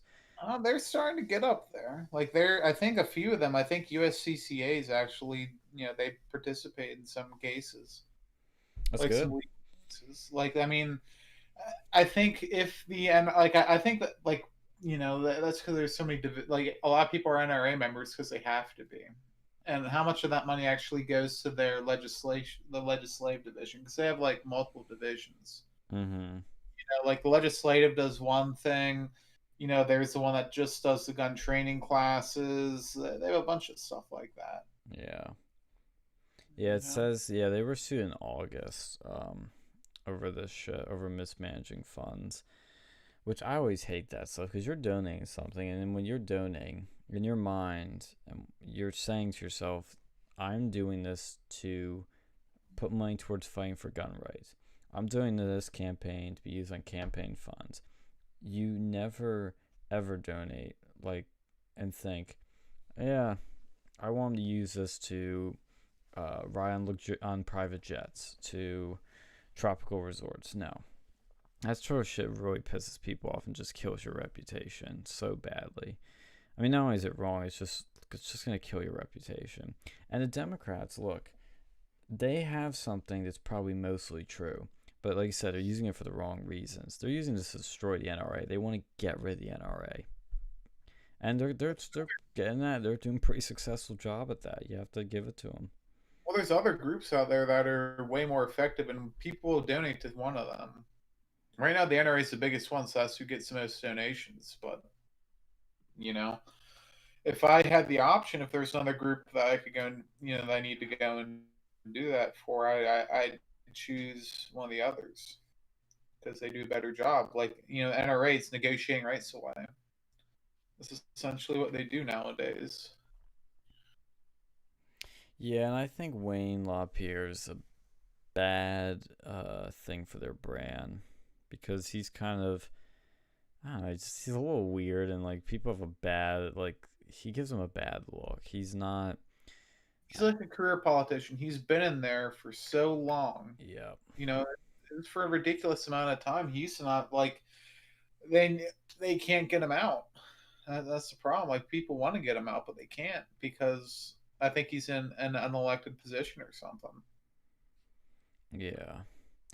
And I mean, uh, they just they just seem so. It's like the turning point of the fucking gun world. They Oh just no, they are effective. Like look at all the other countries around us. They didn't have an NRA. Look well, what they don't look what have that gun got. rights like we do. Well, yeah, but the reason that we still have it is in large part because they were for a very long time, and even still, they're a very powerful lobbying group. Yeah. But there's other groups over there that are less likely to negotiate those rights away because they did that before with the the Undetectable Gun Act that was endorsed by the NRA. What's that? You know, that was making it so that if you have a gun, it has to have a certain amount of metal in there. Oh, so it's detectable in a metal detector. Yeah, Oh, I see. yeah, which you'd be able to detect the fucking bullets that are gonna be made out of, or the fucking cartridges. What's the point? Yeah. Like it's not, I didn't join the NRA to go and have a group that doesn't fight for every fucking inch. I want an organization that'll fight for every inch. don't give into anything at this point. That's why I fucking support something. But and for the most part they've been pretty good, but the amount of money that gets wasted by them is pretty bad. Yep. It's like 64 million, I think, was the number. Oh Just yeah, from like that they one have scandal alone. members. They have a ton of members, and then they get like a lot of donors too. Oh But there's yeah. other ones like I think like USCCA, GOA, and there's a few other ones that do a pretty good job. But it's just this one's so big. And the So left, GOA has a little over 100,000 members. The NRA has 5.5 million. yeah, This that's is not even close. Not even close. yeah, that's true. I think what was it, USCCA? I think. I'd have to Google that. I've never heard that one. USCCA. Okay, acronyms coming up. U.S. Concealed Carry Association. Oh, that's just for concealed carry, though. Yeah, well, they do like they've I think they've actually gotten some good lawsuits done. That's good. Like they're one of the better ones for like GOA is good too. Like they actually are no compromise version of the NRA, and I hope if anything, if the NRA goes under, I hope that people just move on to that organization because they are a no nonsense fucking group. Yeah, I always see my hardcore gun friends love them. They But the even problem, have on their Twitter banner a quote from Ron Paul, the only no compromise gun lobby in Washington. yeah, no, they're good people. Like they actually do their like the fucking NRA, they compromise. These people don't. But the NRA is bigger. So that's sort Way of bigger. yeah, that's the problem. And they're also way more corrupt. Like if you can go and look at like the amount of money that goes, you donate to fucking GOA or whatever, it's a lot more efficient than the NRA is. Mm-hmm. So, like where your money actually gets. It's not going to Wayne Lapierre's like fucking, buffalo hunt in South Africa. It's probably going to go towards like lobbying or, hiring a lawyer. Yeah. Wayne LaPierre says NRA is leaving toxic New York, heading to Texas. Oh, really? Major NRA donor to challenge gun group's bankruptcy over alleged fraud. Trying to see if there's any more on this, but yeah, it's really just look. If you want a big paycheck, take a big paycheck. But when you start spending shit like this, dude, like it's just so wrong. Oh yeah, then like last time too, like they didn't even ask me. Usually they ask me to renew my membership. Then they switch it to automatic membership so you'll forget about it. Mm-hmm. Which, that's pretty fucking bad. You know, they just charge me the one. I mean, I was fine with it because I have to be a member to go and maintain my range memberships. But, if I like, I at one point in time did have a gun range I went to that did that didn't require that, and I let it lapse before. He's 71 years old. Oh yeah, he's corrupt. And his whole career has been in the NRA. Yeah, he's a career politician. That's the problem.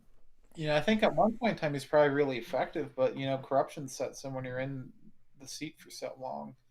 You realize you can get away with certain things. He has been a government activist lobbyist since receiving his master's degree in government politics. He's basically a poli-sci major. He's got a funny looking face. He kind of looks like, who is that, Guilford Godfrey or whatever, that sort of face. How does he look like Gilbert Godfrey? Fucking like sort of Asian-y eyes. But he's not actually Here, let me Asian. show you Gilbert Godfrey. How does he look like that? Like the eyes. Yeah, Gilbert Godfrey's got like a really fat face. Well, no, but look at his eyes. Don't see it. Yeah, That's at him. racist. Disavow. Neither of them are Asian. I don't think. He's Jewish. I'm pretty sure Godfrey's Jewish. I think so. I remember that too because they had this like Netflix documentary, or like not Netflix documentary. It was like a Netflix show. It was like epic rap battles of history, and every play like Hitler in there, and it was funny because he was a Jew playing Hitler. It was like Hitler versus Anne Frank, Oh my and they're all god. played by Jews. This So was it's, on Netflix? yeah, that's How Nick did that Cage make it to Netflix? because they're all Jewish. You know, if you're Jewish, you can go and play Hitler I guess. because it's like ironic or something. I don't know. Fuck. They got some weird shit. Do you see that latest Netflix show? It was like the 2020, like the end of 2020 or whatever. No. It was like a comedy, quote unquote comedy special. What was it? Like, what did they do? Was it like anti-Trump shit? Yeah, it was like it was basically like liberal Hollywood describing 2020 in like a comedic fashion. And they just kept bitching about Trump, and it was like, oh, 2020 was gonna be so great, and then it's like, yeah, they didn't. Wait till the sequel of 2020, 2021's looking to be fucking amazing now. Yeah, it's gonna be better than the original. Yeah, episode 2, Electric Boogaloo. That's like fucking get a Boogaloo at this point. Dude, I'll touch that in a second, but I'm seeing this tweet from Dinesh. This is just such cringe. Instead of saying, I'm laughing my ass off, he says, I'm laughing my head off. Like, who says that? Have you ever heard anybody ever say that? No, I know. It's like, what? dude, I don't know. He needs to go. Like that guy's a piece of shit too. Yeah, he wouldn't sign my shit. You gonna pay him $20 after he probably paid like after the College Republicans probably got someone to pay 50 grand for him to come over to Penn. Guess which group he's with? Yeah or yeah. Yaf, yep. Tell you, Yaf is the worst group ever. Actually, sorry, College Republicans is the worst. Well, Yeah. the College Republicans, like, at least it's different depending which college you're at. Some of them I heard are actually pretty base. Some are, but like they have a reputation for being Oh, the revolving door. Excuse me, from college to donors, from college to like the establishment, I should say. I'd love for them to. Like, I'm just waiting for the day for them to go and ask me for donations. Oh God, I'll give I, them hell. yeah, it'd be like, yeah, I see. Ask a certain person who's now a news reporter to do that. uh, yeah, I know Companies who are you're preparing to thinking cut of. automated $15 minimum wage hike. Like, see, I don't know why they had this fight for 15. Why do they want to go and double the fucking minimum wage? That's fucking retarded. Yeah. If you're gonna increase minimum wage, that's that's a discussion to be had for sure, but don't fucking double it. I think it should be done at a state level and maybe like I don't know, like see if they want to do it like an $8 minimum wage or even a $9, that's different. But when you double the fucking minimum wage, do you know what that's gonna do? Like New York could barely handle it. In New York, honestly, God, I don't know how people survive in that state at $15 an hour. Like, fuck, if you're making less than 100 grand a year, that's gonna be difficult. And Yeah, do you and see? and to do it nationally is stupid like that because the reason we have it the way we do is because there's like a base one, but then every state's different because of different costs of living. It's very simple. Dude, are you seeing this YAF like speaker list that I've been scrolling through? Just a list of people that like are fucking shit.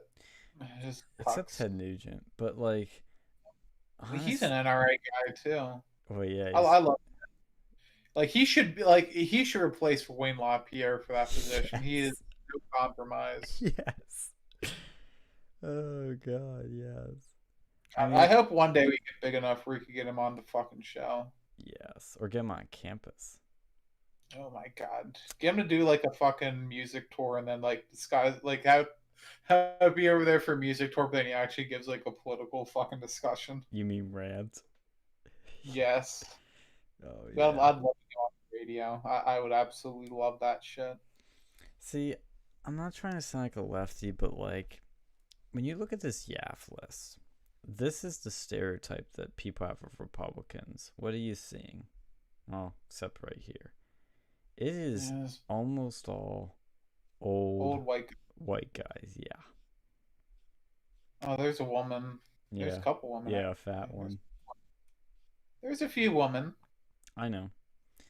And there's but one they are white guy. establishment bucks most likely. Yeah, look, it's these Daily Wire people. Probably a few Jewish Reagan gentlemen. people. Yeah, yeah. That kind of yarmulke, or is that just his hair? No, Orthodox rabbi. Oh, there's a black lady. Yeah, she looks nice. Oh, Mia Love. Yeah, I've heard of her. Dana Lash, NRA. She's not exactly the best thing for the NRA, though. Uncle Couldn't Ted. be worse. Couldn't be fucking worse than that, dude. Like, honestly, man, I want to go and fucking talk to someone. I want to start up a fucking gun rights organization that does a gun range as a service model. What does that mean? I've Oh, look talked who about they have. Look who they have. who wasn't, Jeff Sessions. of course. Ben Shapiro. Oh, look at that. Look, I hate his fucking Ben's face. It's such a douchey, punchable face, isn't it? Yeah, no, but I think the gun range as a service is a great model that no one's thought about. You know, you'd pay a monthly fee, and then there'd be multiple tiers, and for one fee you get access to the range. You have to go and pay like a range fee if you go out of to a different range. For like the bronze plan, for the silver plan, it's gonna be a more money, but you end up getting like a discount. The gold plan would be a heavy discount. Platinum it'd be free for the vast majority of them. You know, it, but I think you'd have to go and it'd be tough to do, but it would be also good for a lot of these gun ranges to get membership, and they could make money off of the lower tier plans.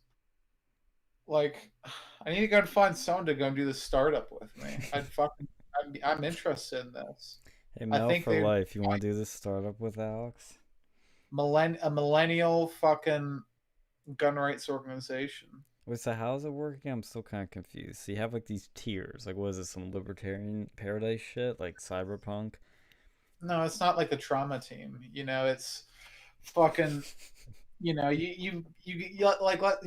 join a gun range, and like let's say it's a member of our guns as a service organization, and you would have different tiers. You could go and do like bronze. I think would be included with your membership in an organization that joins this organization. And it's like the YMCA where they have where you can go and travel to other YMCA's and without having to go and like buy a membership there. And you'd go and pay a certain fee, like so. You pay that fee, and maybe it'd be like a $30 fee, but you could access any sort of like any So you gun basically want range. to just make a chain of gun stores, of gun ranges. I mean, Well, it wouldn't be owned by me, or the organization. They would just partner with them and facilitate millennials who travel a lot to go to different ranges. so it's like if you buy a membership, like you can, let's say at the bronze level, you can go to all the certified Alex's gun nut range Go to in go to any PA. as a partner anywhere, but you'd pay a fee if you want. Like might be like let's say $20 a day or something. Silver would be like $10 a day. Gold would be $5 a day. Then that's just numbers I'm throwing out there. It depend on the range. And then platinum would be no fee, like it'd be free. So it's And kind of like, let's say, I'm trying to think of an analogy so we can all kind of grasp this idea better. It's kind of like the Airbnb for guns ranges. Oh yeah, because when I move to a different area, like I go to my parents a lot, and I don't, like if I'm gonna go and shoot at my parents, there's not many options, because the pay for ranges you can require membership since like $100, and then you have to go and pay. per hour, and it was like $30. It's like $30 an hour, and it gets expensive, you know. And with this model, it would give people an option if they travel a lot, to even if you don't travel a lot, like the bronze tier plan would be pretty cheap, you know. That's the benefit. The bronze tier is pretty cheap, but you'd still be paying some, but it would give you access because a lot of places like where I'm at right now, there's not very many paid ranges, and only paid ranges they have are indoor pistol ranges. You know, it's Mm-hmm. if I'm gonna go and do any sort of rifle shooting, I'd have to go. I don't know how I'd have to travel a good distance. Like this would give people at least access to it with the bronze tier. And the silver and gold and platinum just makes it, depend how often you do it. Like most people probably a bronze plan would be more than enough for them. And it would sort of get the like it would facilitate interactions between these different like like gun clubs and stuff. And it would actually get like because a lot like the public ranges are fucking stupid in PA. If you actually follow the rules there, like they say you can only like load 5 rounds into the magazine at a time at the public ranges. Except for I think it's like 5 rounds or something, and then like pistols are 10 or something. It's stupid. And that's why people don't like public ranges. Like it would allow people who are traditionally not into the gun culture to get involved with it. Mm-hmm. And at least for the bronze like at least for the bronze ooh, one, you'd have to be a member of a participating organization to join at that level. Now, I think the platinum one, you could go and pay for that. That would be expensive, but you won't have to be a member of a participating organization to join it. And you could go to any other ones, and for the most part, they'd either be free or it would be, significantly reduced cost. And the benefit of this, this would be in a sort of either a website or an app. Probably not an app because it probably get shut down, but one can hope. You would have this you'd have this organization go onto there, and these gun ranges could advertise, and gun stores could advertise, training classes could advertise on there. It would be a win-win situation, I would Mm-hmm. think. The whole goal wouldn't be to necessarily generate a huge amount of profit. It would be to get people involved. And I think that's a good thing because not enough people are involved. You see a lot of people buying guns, but a lot of places, it's hard to get into these gun ranges. Like a lot of them require you to know someone. That's fucking stupid. You know, how like a lot of these people who like go to these other clubs are fucking boomers, or they have like 7-year wait lists. Yeah, I like your idea. I'd be interested to see like what the how it could play out, like what problems there would be. But it's a very good idea actually. Well, no one's doing anything like that. Like If that's nobody's done it, I hate to say it, odds are it's been tried before. no, it's not gun. You'd be surprised. The people who are in charge of these gun ranges, like they're fucking boomers. Yeah, it's Like either it's already been tried before or boomers have been the roadblock. they're the fucking like. I'm honestly, like see when I was a member of the Isaac Walton League, they had something like that because the Isaac Walton League's a national organization. Like I could go to another Isaac Walton League like and participate in their stuff because there's a national membership, but that only works for Isaac Walton League. This would be for a lot more than just the Isaac Walton League. This would be for pretty much anything. Which if you have an Isaac Walton League near you, like I fucking miss that place. That was a good range. I like that place. I'm sad. If I move back to where my parents live, I'm joining that place again. I mean, they're a weird one. I think they're more into the conservation aspect, and you could actually fish there too. So that was pretty cool. Mm-hmm. But you know, there's none near me. Like the closest ones, I think, in West Virginia. You know, and as much as I don't have I mean, West Virginia, I don't trust West Virginia. I've had too many bad experiences there. Remember, I was dating this like one girl, and I went to West Virginia, and she like tricked me into like fucking cleaning out her hoarder aunt's house without telling me. And I was like, you said I was gonna go and help you with your aunt. You didn't tell me she was a fucking hoarder. Like, I, I still have like PTSD from the smell of that place. Like, I'm not Yeah. even like, and I wore a fucking mask, like an N95 mask too. Oh, good. And this, Were you 6 feet apart? oh god, dude, no, I was scared because there was like rats running around. There was like Ew. fleas. There was a fucking like dog that probably had to be put down. Like, I tried to go move shit out of that place, and then like she's about to swing at me for moving a fucking. It like I mean she was like honestly because she was like 350 pounds and she's about to fucking swing at me for moving a treadmill that wasn't touched in like 20 years. Oh god.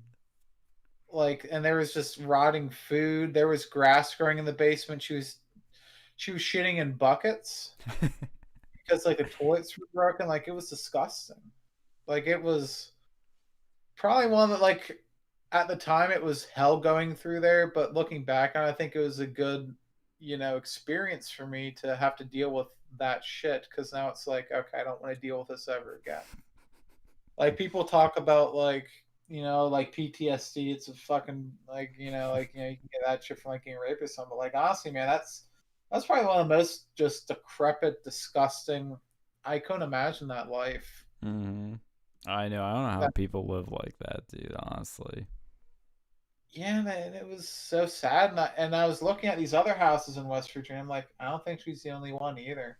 Hmm. There's a lot more over there. Like, fuck, man, I haven't seen so many Ford Rangers in my whole life. Just these like poor fucking like heroin addicts, and man, that's a depressing state.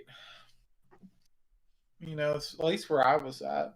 And I've never had a good experience in West Virginia. Except for when I've driven through there and like took a piss at the stop. Never had a really good experience there. Yeah, Like I because you were like it. driving through. That's why you had a good experience. Well, yeah. I remember I went to that when I was over at the hoarder, like going to the hoarder's place. We stopped at a Walmart and like fucking women there, man. Oof, oof. They weren't So I can sending their say like best.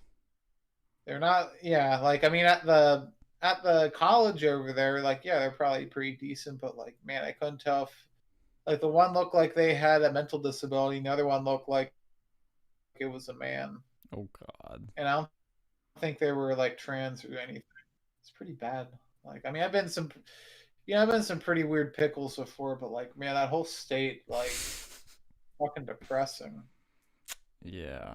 Except for certain parts. Like my uncle used to have this like fucking ritzy ass like log cabin at this like resort area, and that was pretty nice. But like driving there, I almost like lost my tire because me and my grandfather were putting it back on. Hmm. Fell off because we didn't tighten up the lug nuts quite well enough. That was pretty bad. You want to hear Not about gonna something bad? what? I was checking on that Yao 2 stuff, which we're gonna probably make a video on soon, and this one guy claims. I wish he'd show the full emails because it could be out of context. He says, I didn't experience anything near as bad as many others, but before I quit working on campaigns in Maine because of sexual harassment, I told Justin Grease this, and this is public knowledge, so I can say his name. This was his response. I tried to call him, but he wouldn't answer. So apparently he told Justin Grease, this Yao guy that's I think he's been terminated now or is going to be. I'm not sure actually, but he's definitely on like temporary leave. So he told this Justin dude about sexual assault, and Justin told him, "Very surprising you wouldn't come to me first and are abandoning our candidates." What the fuck kind of response is that? Like, all you give a shit about is the candidates? Yeah, who even cares? Like, what's Yao or Yaf or what the fuck they are doing? Well, they did Like this thing that I still don't understand for the life of me how they were legally allowed to do this. They had this Operation Win at the Door, which was their way of basically doing canvassing for candidates. It was their way to campaign. And yet they're a 501c3 and they can't do that. So I don't fucking understand that thing, but apparently some guy was doing that and there was some sexual harassment, which I've heard from multiple people happen allegedly at these things. And It's a rape organization. yeah, pretty much. You know, this guy complained about it, and his boss literally replies, "Well, I'm very disappointed that you didn't come to me first and are abandoning our candidates." It's like, that's such a Yao response. Like, all they care about is their fucking candidates and their stupid little org. You could come to them with somebody be like, "Well, how does this help liberty?" "Oh, a girl's rape? Well, how does this help liberty?" And then they had to deal with the fucking that autistic guy that was like in Yao was complaining that this one dude in Yao was handing out autism awareness badges, ribbons, to people that he called his autismos when they would mess up. And it turns out the guy that was handing out the ribbons had autism himself. Of course, that's probably half the organization there. Yeah. Dude, they should have fucking Belle Delphine make a one, like since she's into the rape porn now, have her do like a video where she gets like molested by a Yao map, like a Yaf or whatever the fuck It's they are. Yao, it's Yao. Have it like she's at a fucking campaign event and she gets like groped and like molested in the fucking bathroom. Oh my god, that'd be like a fucking. It would make them look so bad, but then if they start complaining, like, "Oh, it's freedom of speech." Hey, it's not. If it's not, it's in a private, property. We can do whatever we want, right, guys? The people are incels too, so they'd probably support her because they fucking are the ones who buy her bathwater. Like, it would be. Sony needs to crowdfund that. Kickstart it. I would pay $20 to see her make that, like, the crowdfund that pornography. Because how would they react to it? Because she'd be like, technically, taking a dump on their org, but at the same time, it's their waifu, and she's in like a rape fantasy. So like, it's a catch-22 for these fucking people. I'd be like, I saw that your numbers weren't that high, Belle. Oh no, how can I? Oh no. Oh yeah. You need to knock more doors. You need to put some, hit knuckles to more wood. Oh my god. This one text reads, "I was there on election night 2016. Blank and I witnessed behavior by Yao VP Justin Grease." What last name could you have had? Grease. That was inappropriate and by legal definition sexual battery. He was completely unhinged and was inappropriate with multiple young women at the bar. There were dozens of liberty activists there, and I know a few other people personally who also witnessed what he did. They just have not come forward yet. Oh, so they were complicit the whole time, too. What the fuck does sexual battery mean? I don't know. Not like you grab a pussy or something? I don't know, actually. What is this? Another Yao 2 story. The person informed Cliff Maloney about an employee sharing their nudes without consent. The employee still works at Yao. I'm laughing, because obviously this is a horrible thing. And I feel for these people, but like, I'm laughing because this is such a fucked up like, it's comical just how bad it is.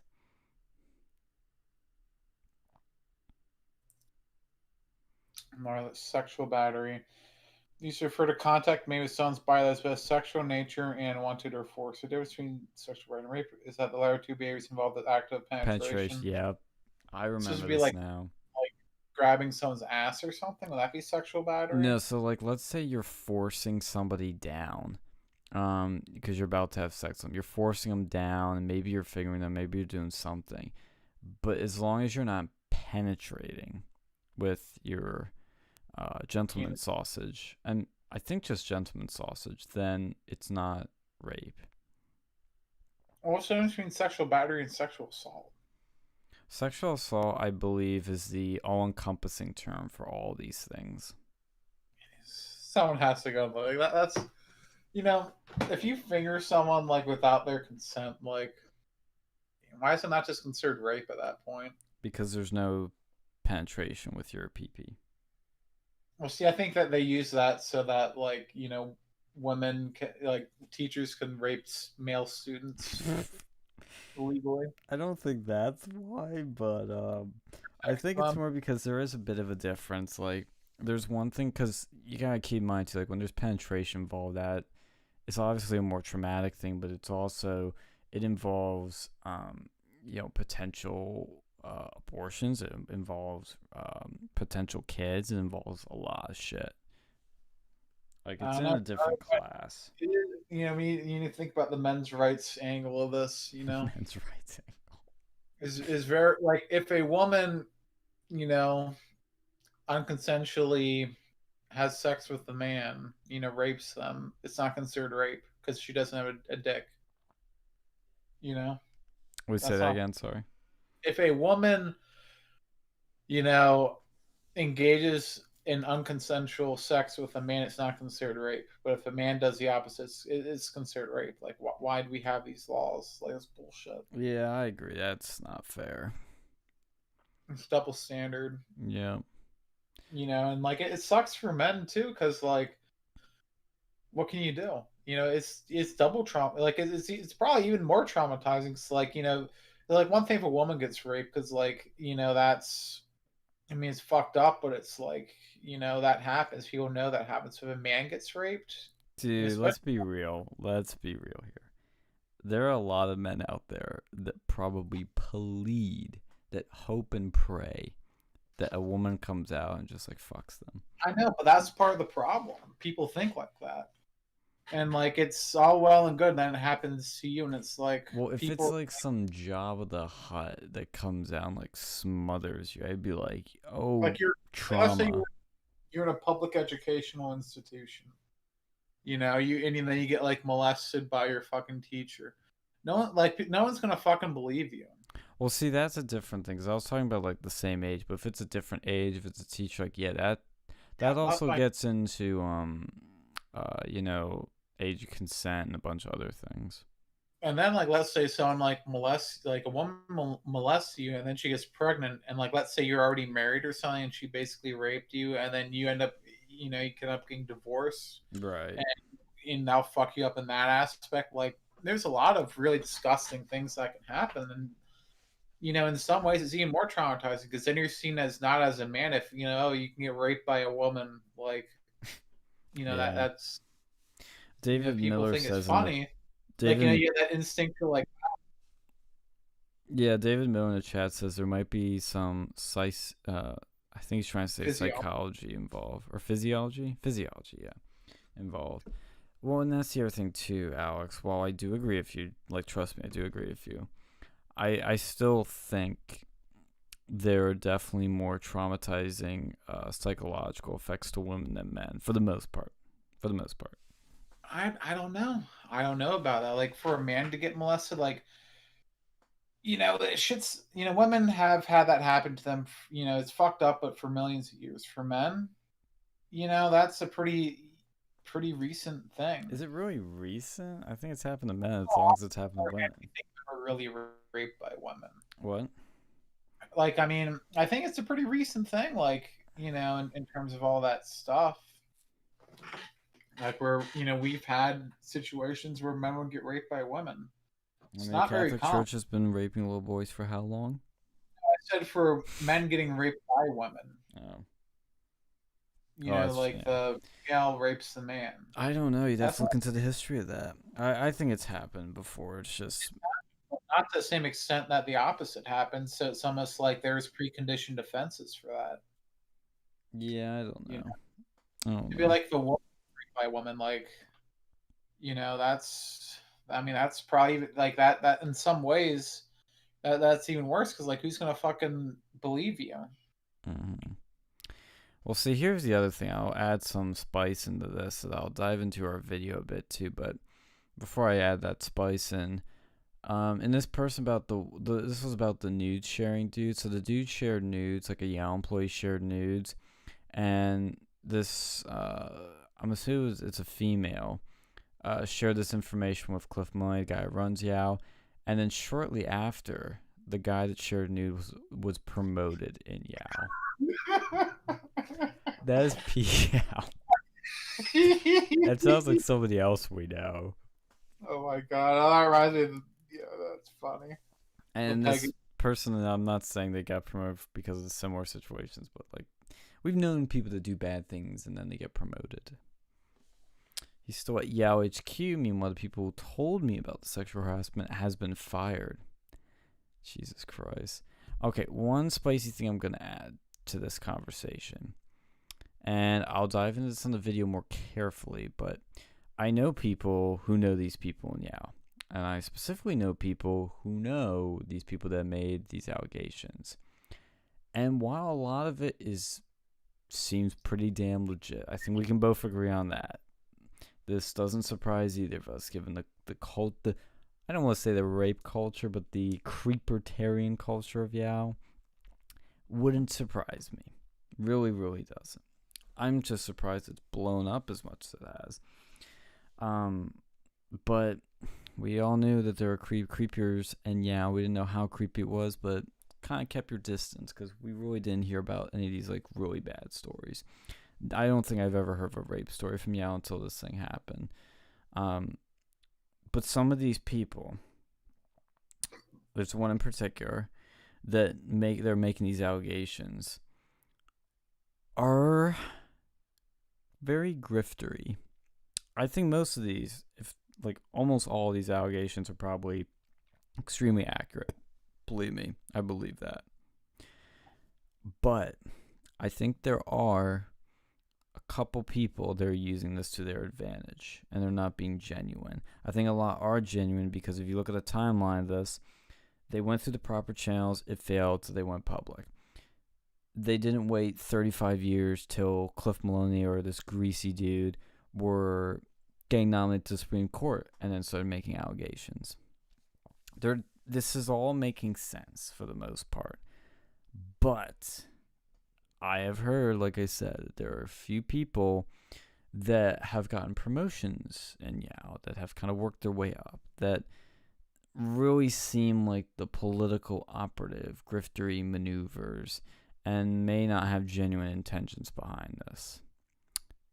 That's just from what I've heard. It's allegations. Everything I've said is allegations. Everything I said is from people I've heard. So, not saying it's true or not, but there's an interesting angle to this too. Like we know somebody that kind of had similar behavior. You gotta be careful. What? You need to be careful with libertarians. Yeah. I don't trust libertarians. I'm so principled. Okay, buddy. We'll see about that. Everybody's so principled until the chips are down. Don't you want this fucking my god, seen some weird shit on the Facebook advertisements. Oh no. Well, did you see Facebook banned weapons ads? I thought they already banned those. Apparently not. The accessories. I'll look this up real quick and then we're gonna end the stream because it's getting late. I think maybe we should game or something. I don't know. Let's see, Facebook is blocking events near the White House through Inauguration Day.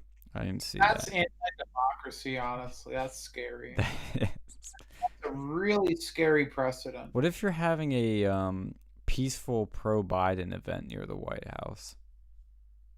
You allowed to have that Facebook?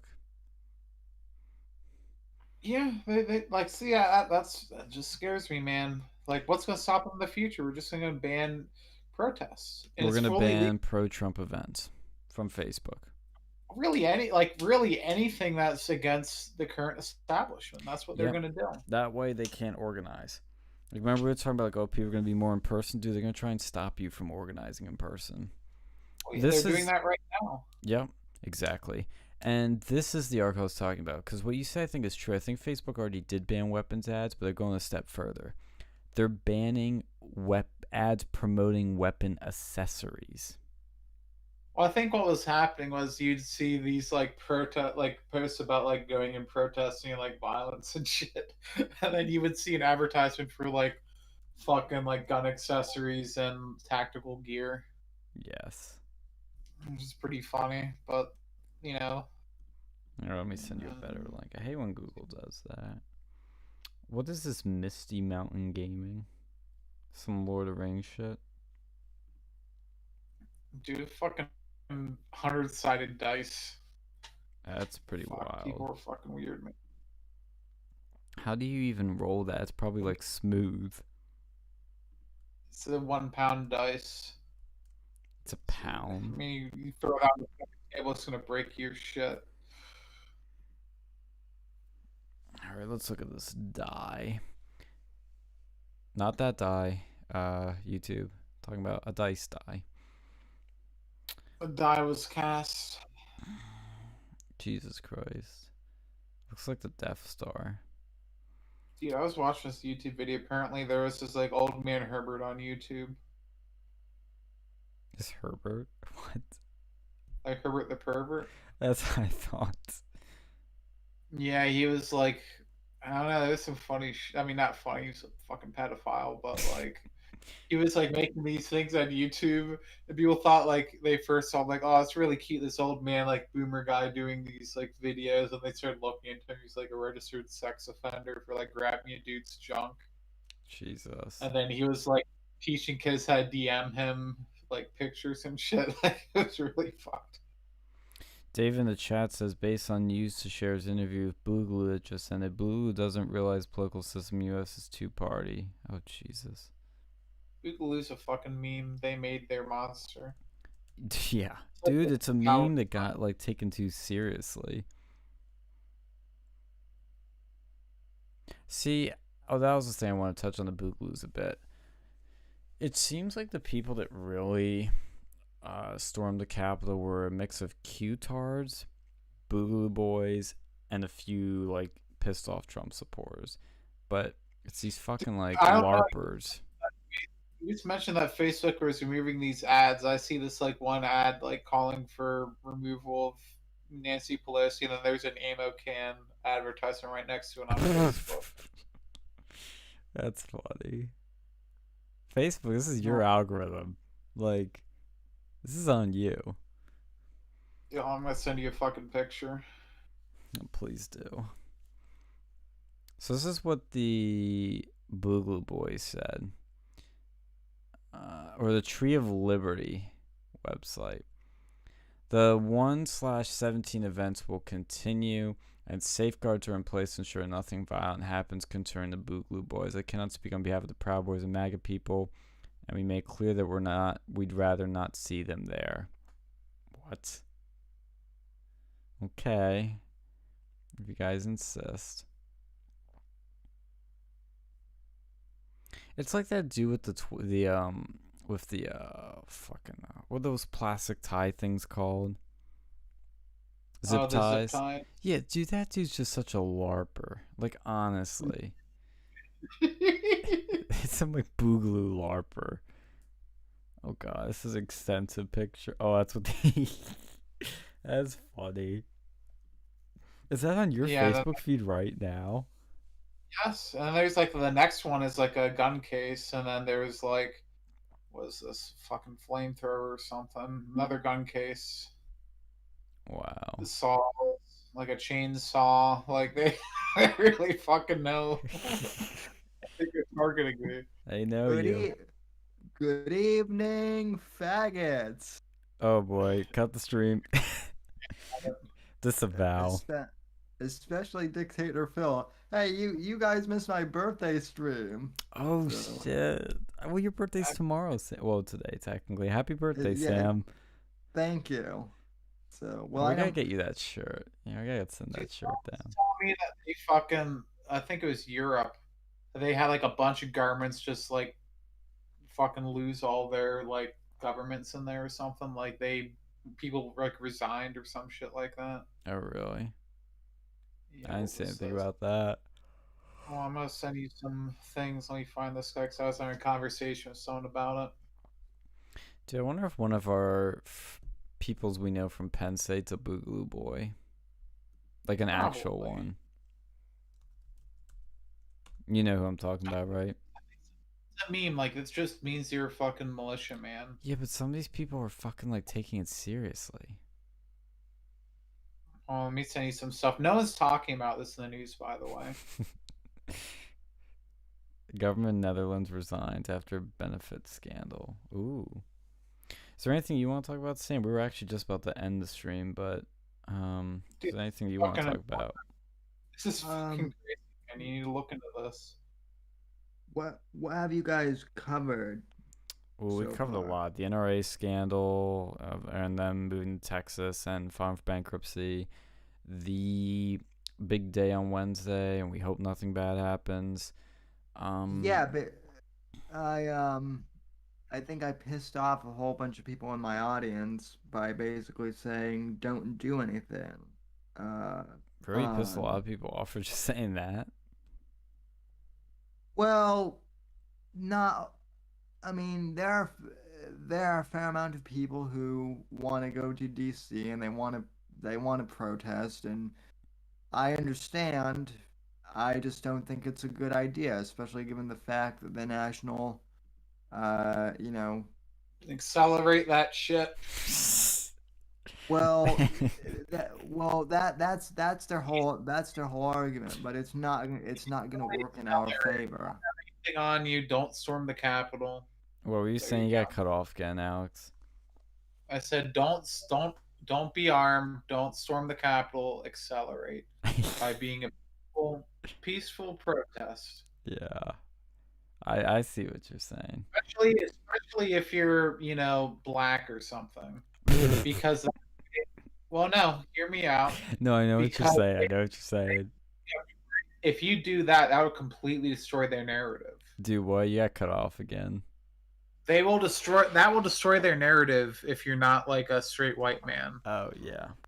Like a gays for Trump or something, or like, anything other than the straight white man who goes and does these protests.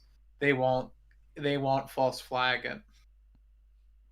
Oh man, my conspiracy brain's just boiling because of all this. It's so weird feeling what's gonna happen. And I mean, I understand the accelerationist angle, but I'm very nervous. I'm really nervous. Dude, do you see this shit I was posting? What's going on in Europe? It's like legitimately crazy. What exactly is happening? It looks like they have like beers on their fucking like thing there. Angela Merkel, let's see, is facing the end of her. I think Angela Merkel's stepping down. Finally. Estonia's prime minister steps down.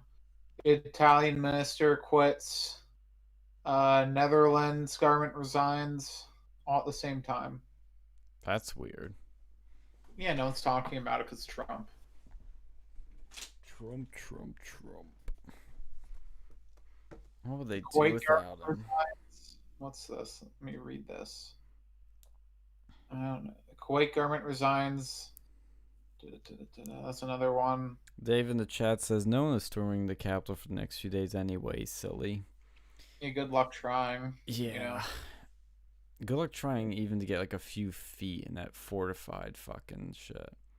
I'm wondering if like the globalists and these people are setting the stage for like a Boston massacre to happen. Russian government resigns as Putin plans future. What the fuck? How do these governments just resign?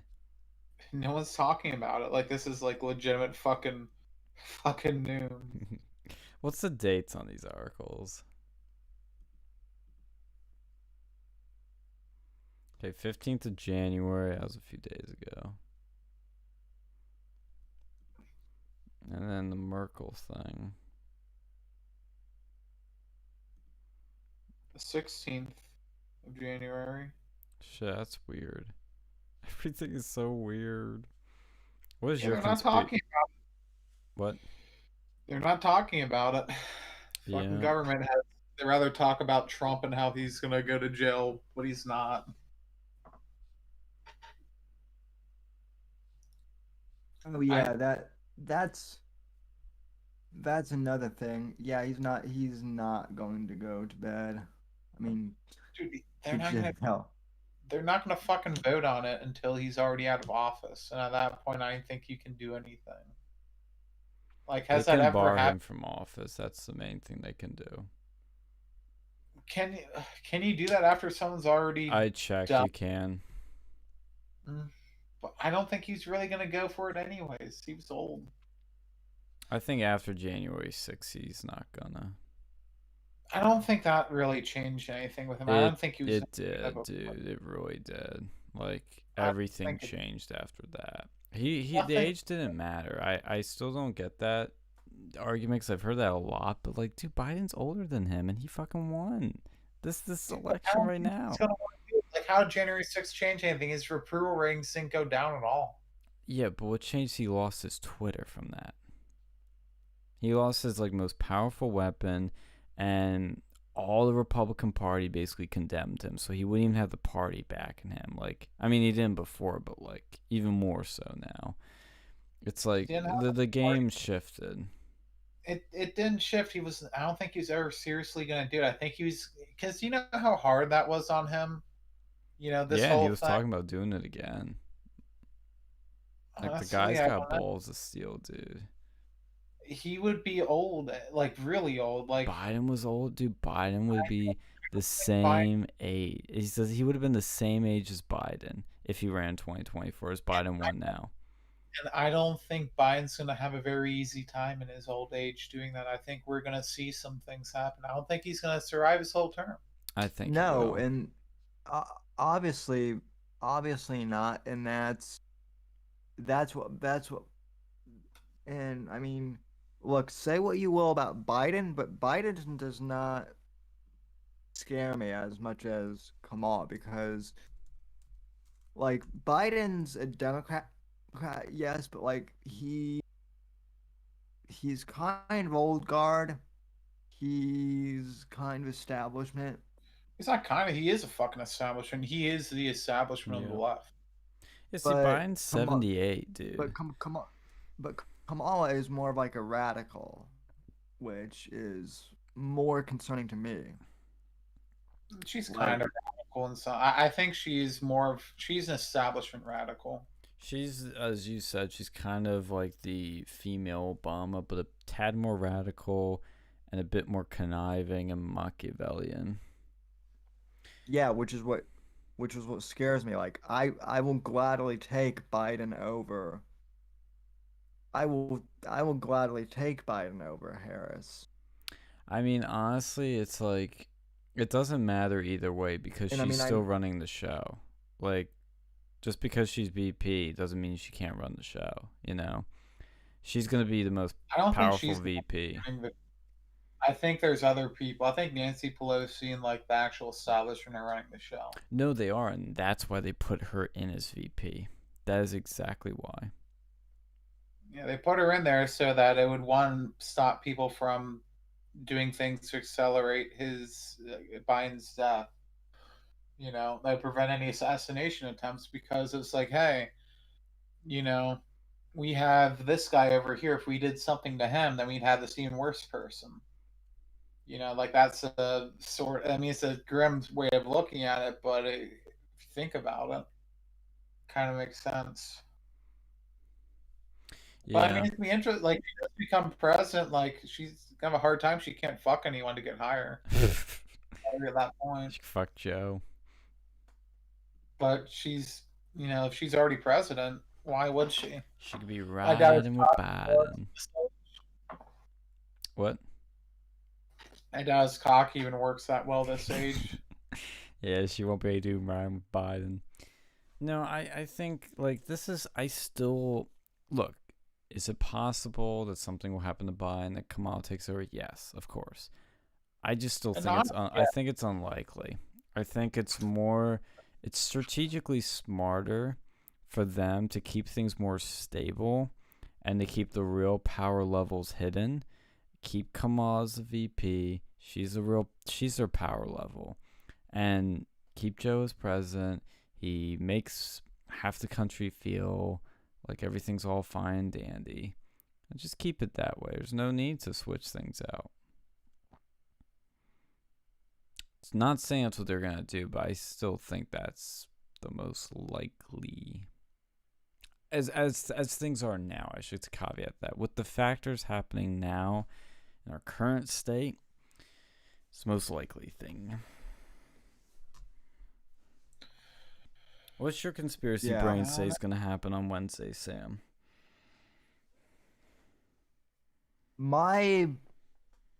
Okay, so my regular brain, my regular brain says nothing is going to happen. Biden is going to get, sworn to office. My conspiracy brain says that Antifa is going to do something and then make it look like conservatives did it, and we're gonna get what happened at the Capitol times 10, and they're going to use it to basically pick us all off. I mean, they already are, but they're gonna use it to justify us further. Yep. Kicking us off, and it's gonna get bad if more shit gets pushed. So yeah, I'm laughing at that too, Alex. The fucking dice ads are now coming up. Thanks to you. Yes, they're tracking you. Yes, they are. I basically agree, Sam, except I am really afraid something bad's going to happen.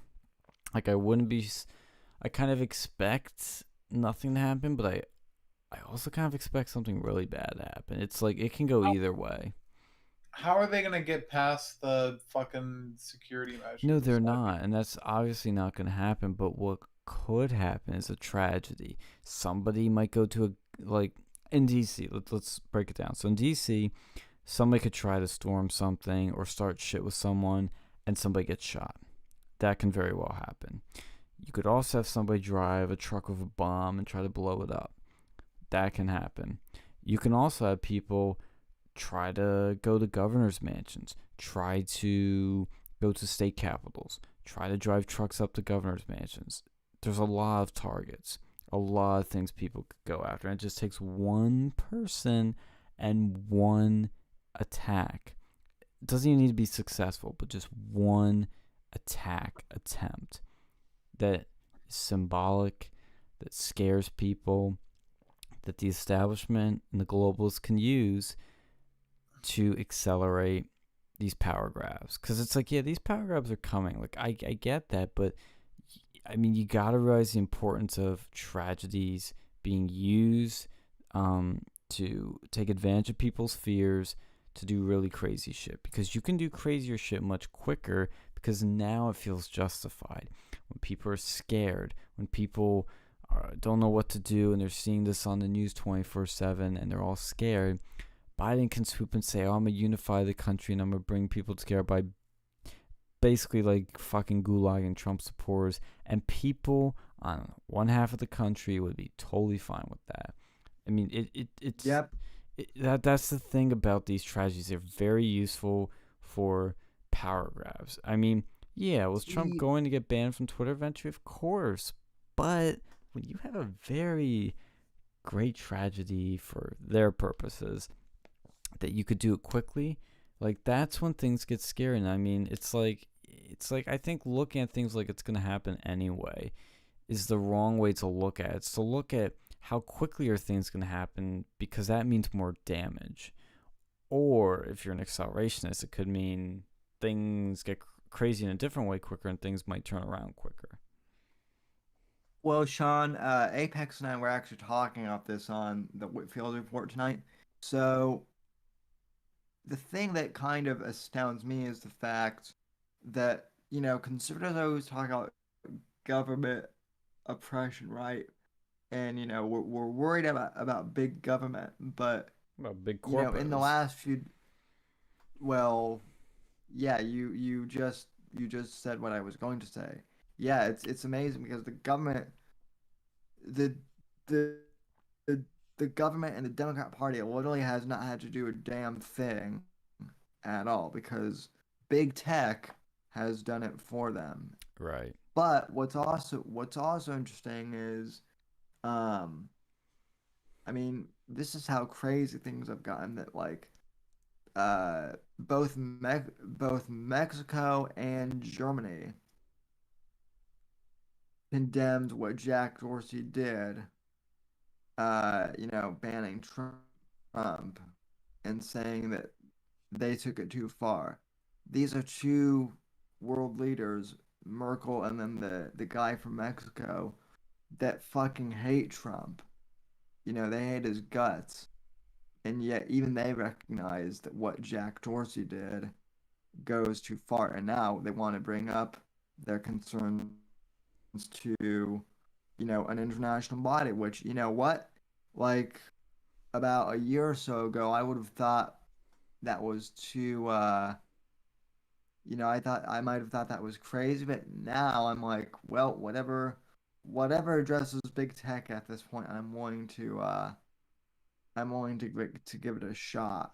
Well, because they simply don't want it to happen to them, because they've realized now if it can happen to Trump, it can happen to us too, and that's why they're saying, oh, maybe we should actually like rein in their power, because they want to be the most powerful people. They don't want anybody to be more powerful than them, and they're realizing big tech is more powerful than them. I think that's the ultimate takeaway here, is that the government is realizing that they're not in control anymore. The government, the world governments, are realizing that corporations are more powerful than them.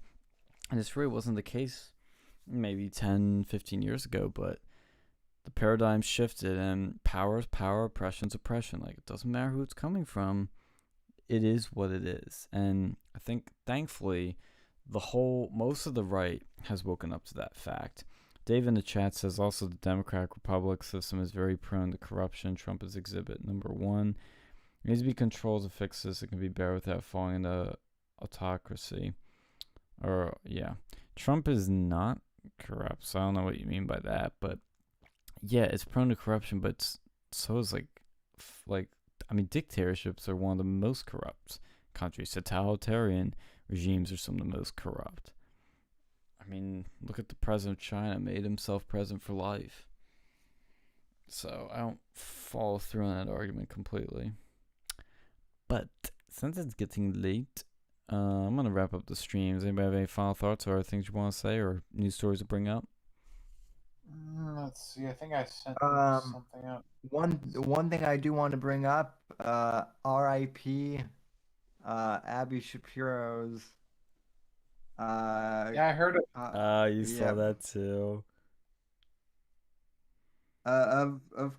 Of course I did. So you want to explain to our wonderful viewers? where the wonderful viewers are still with us at this point. Ben Shapiro, who I've actually interviewed, by the way. I don't know if you guys know that. Of course, it's a running joke, by the way. Yeah, everyone knows. I was gonna say drink. That's what I'm famous for now.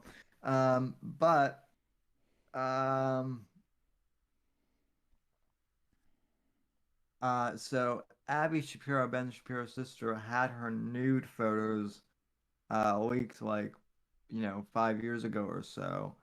And she was known for a long time for having, let's say, ginormous titties. I don't know how else to say it. So she kept getting harassed by neo-Nazis, and supposedly on Friday, she went in for a breast reduction surgery. So,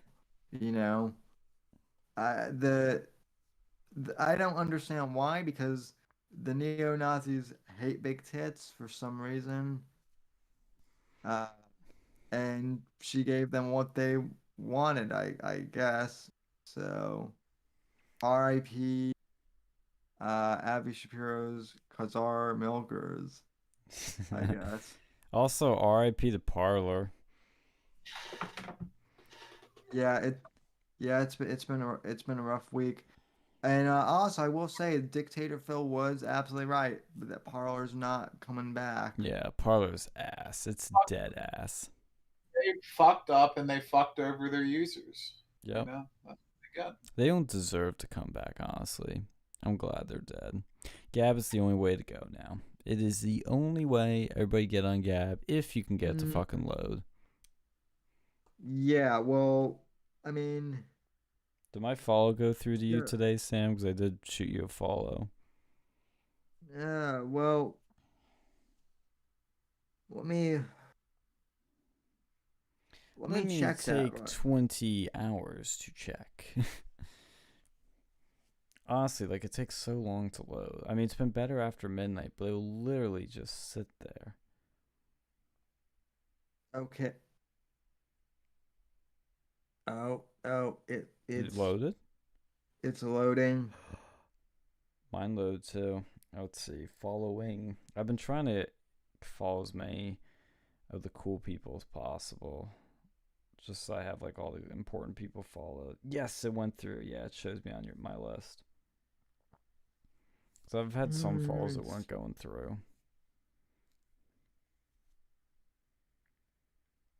Did my follow to you go through, So that's a Sean? good question. Let's see.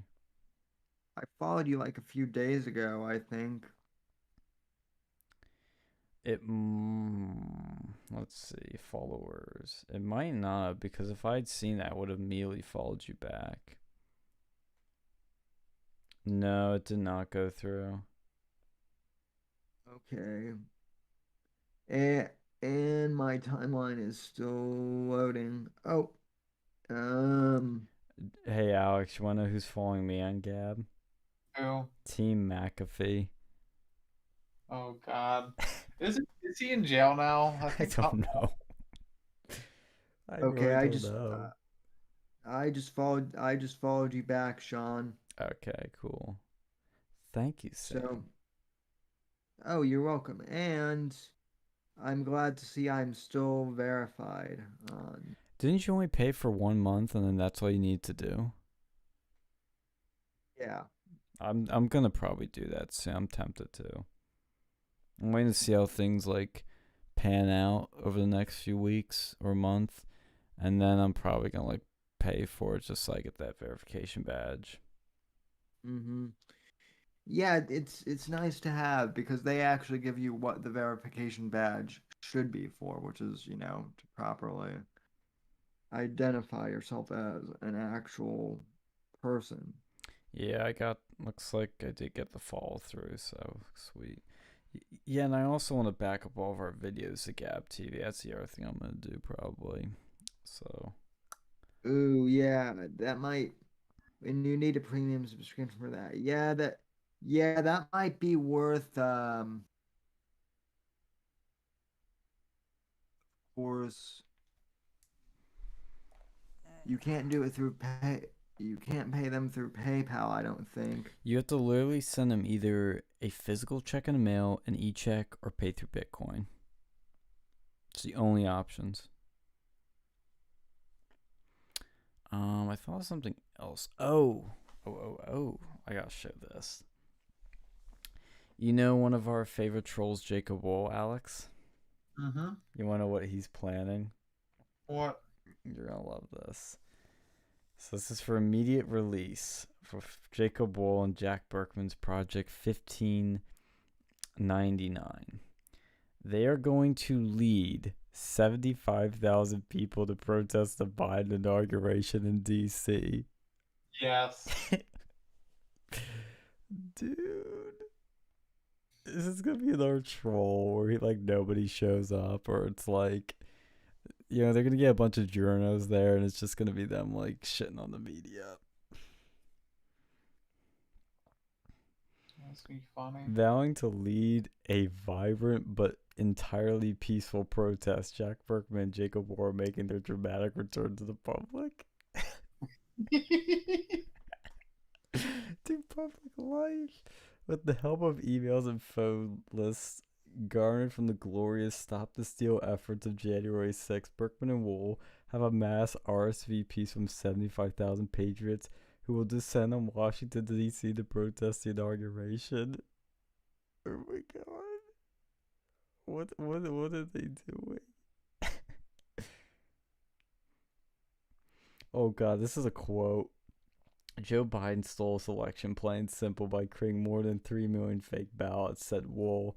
Nixon and LBJ were small time compared to these crooks. Oh, they're so funny. Oh my god. I can't wait. I can't wait. I take back what I said about Wednesday. I can't wait now. Are you on Gab yet, Alex? I've had one. I can't remember my password. You can do to forget your password. Do you remember the username? I'll figure it out eventually. You better. Gotta make sure I'm following your dirty boy feed. Anyhow, we'll close out for tonight. Like, share, and subscribe to our channel. Like, share, and subscribe to Sam's. David Miller has some stuff to say in the chat. The big takeaway is that voters in the U.S. have been taken romantically by Trump's lies. You guys seem to fall into that category. Unfortunately, saddens me. Anyway, I'm now a subscriber. Oh, thank you. That's good. At least you're listening to a different perspective. Looking forward to future fodder. You all seem smart. Take care. Thank you, sir. If you ever want to chat on the show, you can always go to our Discord and join the hotline, and you can join us. Bye, Mel for life. I'll ban you from the chat someday. She's just so mean. So mean. Disavow. Better than that guy we had last week. Oh boy, he was wild. Very wild. Yeah. Were you literally... I'd be the one doing that. I was the one muting him. We should just kicked him. I guess. I always don't... That's never my reflex. My reflex is always like mute or like tell him to clean up his act or something. Oh, no angries, Mel for life. Mel for life, were you actually listening to the full stream? I'm actually surprised. David says voters in the U.S. have been taken romantically by the Trump's lies. I think they were taken romantically by the establishment lies, and that's changing. But like I said, David, if you want to come on the show, it'd actually be really fun. So you can join our Discord, and we stream every Saturday at about 9:30 and EST. That is 9:30 p.m. EST. And so if you ever want to hop in, talk to us, we'd love to have a discussion, honestly. Because right-wing echo chambers bore me. I like some opposition, some different viewpoints. Oh, you were not listening the whole time, Mel for life? That's a shame. You missed out on the Ben Shapiro's sister nudes, boobs, and reduction talk. Alright,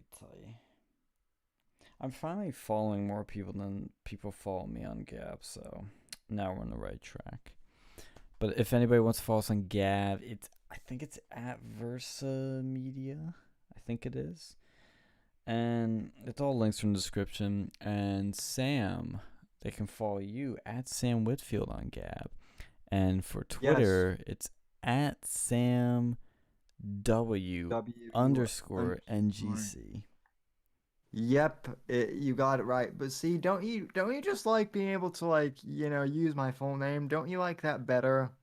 Because dude, totally. That's why I got so Gab I think I got so I could follow Milo and all the band people, but I specifically used my personal, my full name, and I think I changed it to it. Or was it always? No, I think it was always my full name. But after that, as I got more involved with shit, I would create accounts. I created my Twitter account, my Facebook handle, all these other ones. I either changed my full name or I created it with my full name because I didn't want anybody to take it. Because I know that sucks. I feel for you, man. I feel for you. That's what happened. I bet you I get banned on off Twitter before at Sam Whitfield does. Although, yeah. Yeah, I could see it, dude. I could see it.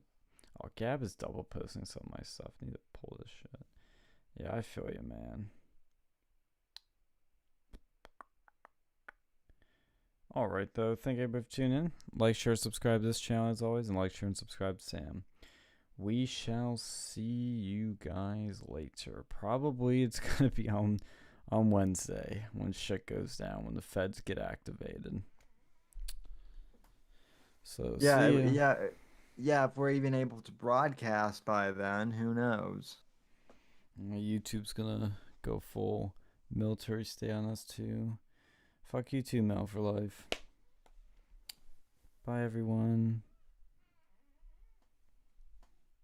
Oh wait, I Catch forgot you to later. pull up the studio. Everybody say goodbye 50 times because I forgot to pull up the studio to cut the stream. Because I'm stupid. That's the news, and we're out of here, folks. Later, Gators. See you in a while, crocodile. Dictator Phil is gay. Dictator Phil is Such a a homo. what's that word? God, I'm starting to lose my Fraggle. speaking abilities. Dick nose, potato breath. No, Dictator Phil is a flaring, like bleeding homosexual. He is the gayest of gays. He just wants all the boys for himself. Somebody's gonna like clip this and then like fuck me over in 10 years for that. It's a joke, bros. No homo. That's a dick, said- if you know what I mean. Did you say he puts a dick in Dictator Phil? Yes. Yes. I've made that joke to his face. Well, not literally to his face, but like. Oh, by the way, Sam, I think I actually have. I heard you say that, but I posted an article in Hotline, dude. It gives you some inspiration. Oh yeah, about the paraplegic guy. Dude, if you do that, please do that. No, I'm not gonna close the stream now for life just to annoy you. If you did that, Sam, dude, that'd be pretty cool. Yeah, I mean, who knows? Metal, I never said you could call me daddy, but if you want to, you can. She's calling me daddy in the chat. I don't know how I feel. Why don't you always say to close the stream? What? She always tells you to close the stream. Yeah, but she's sexualizing it now. No, nobody go to her channel. Her channel's gay. Okay, we're definitely ending the stream now. Thank you, everyone. What goes here at Metal for Life? What'd you say? You see what's on the channel. No, we're not looking at that. We're not looking at that. Fuck.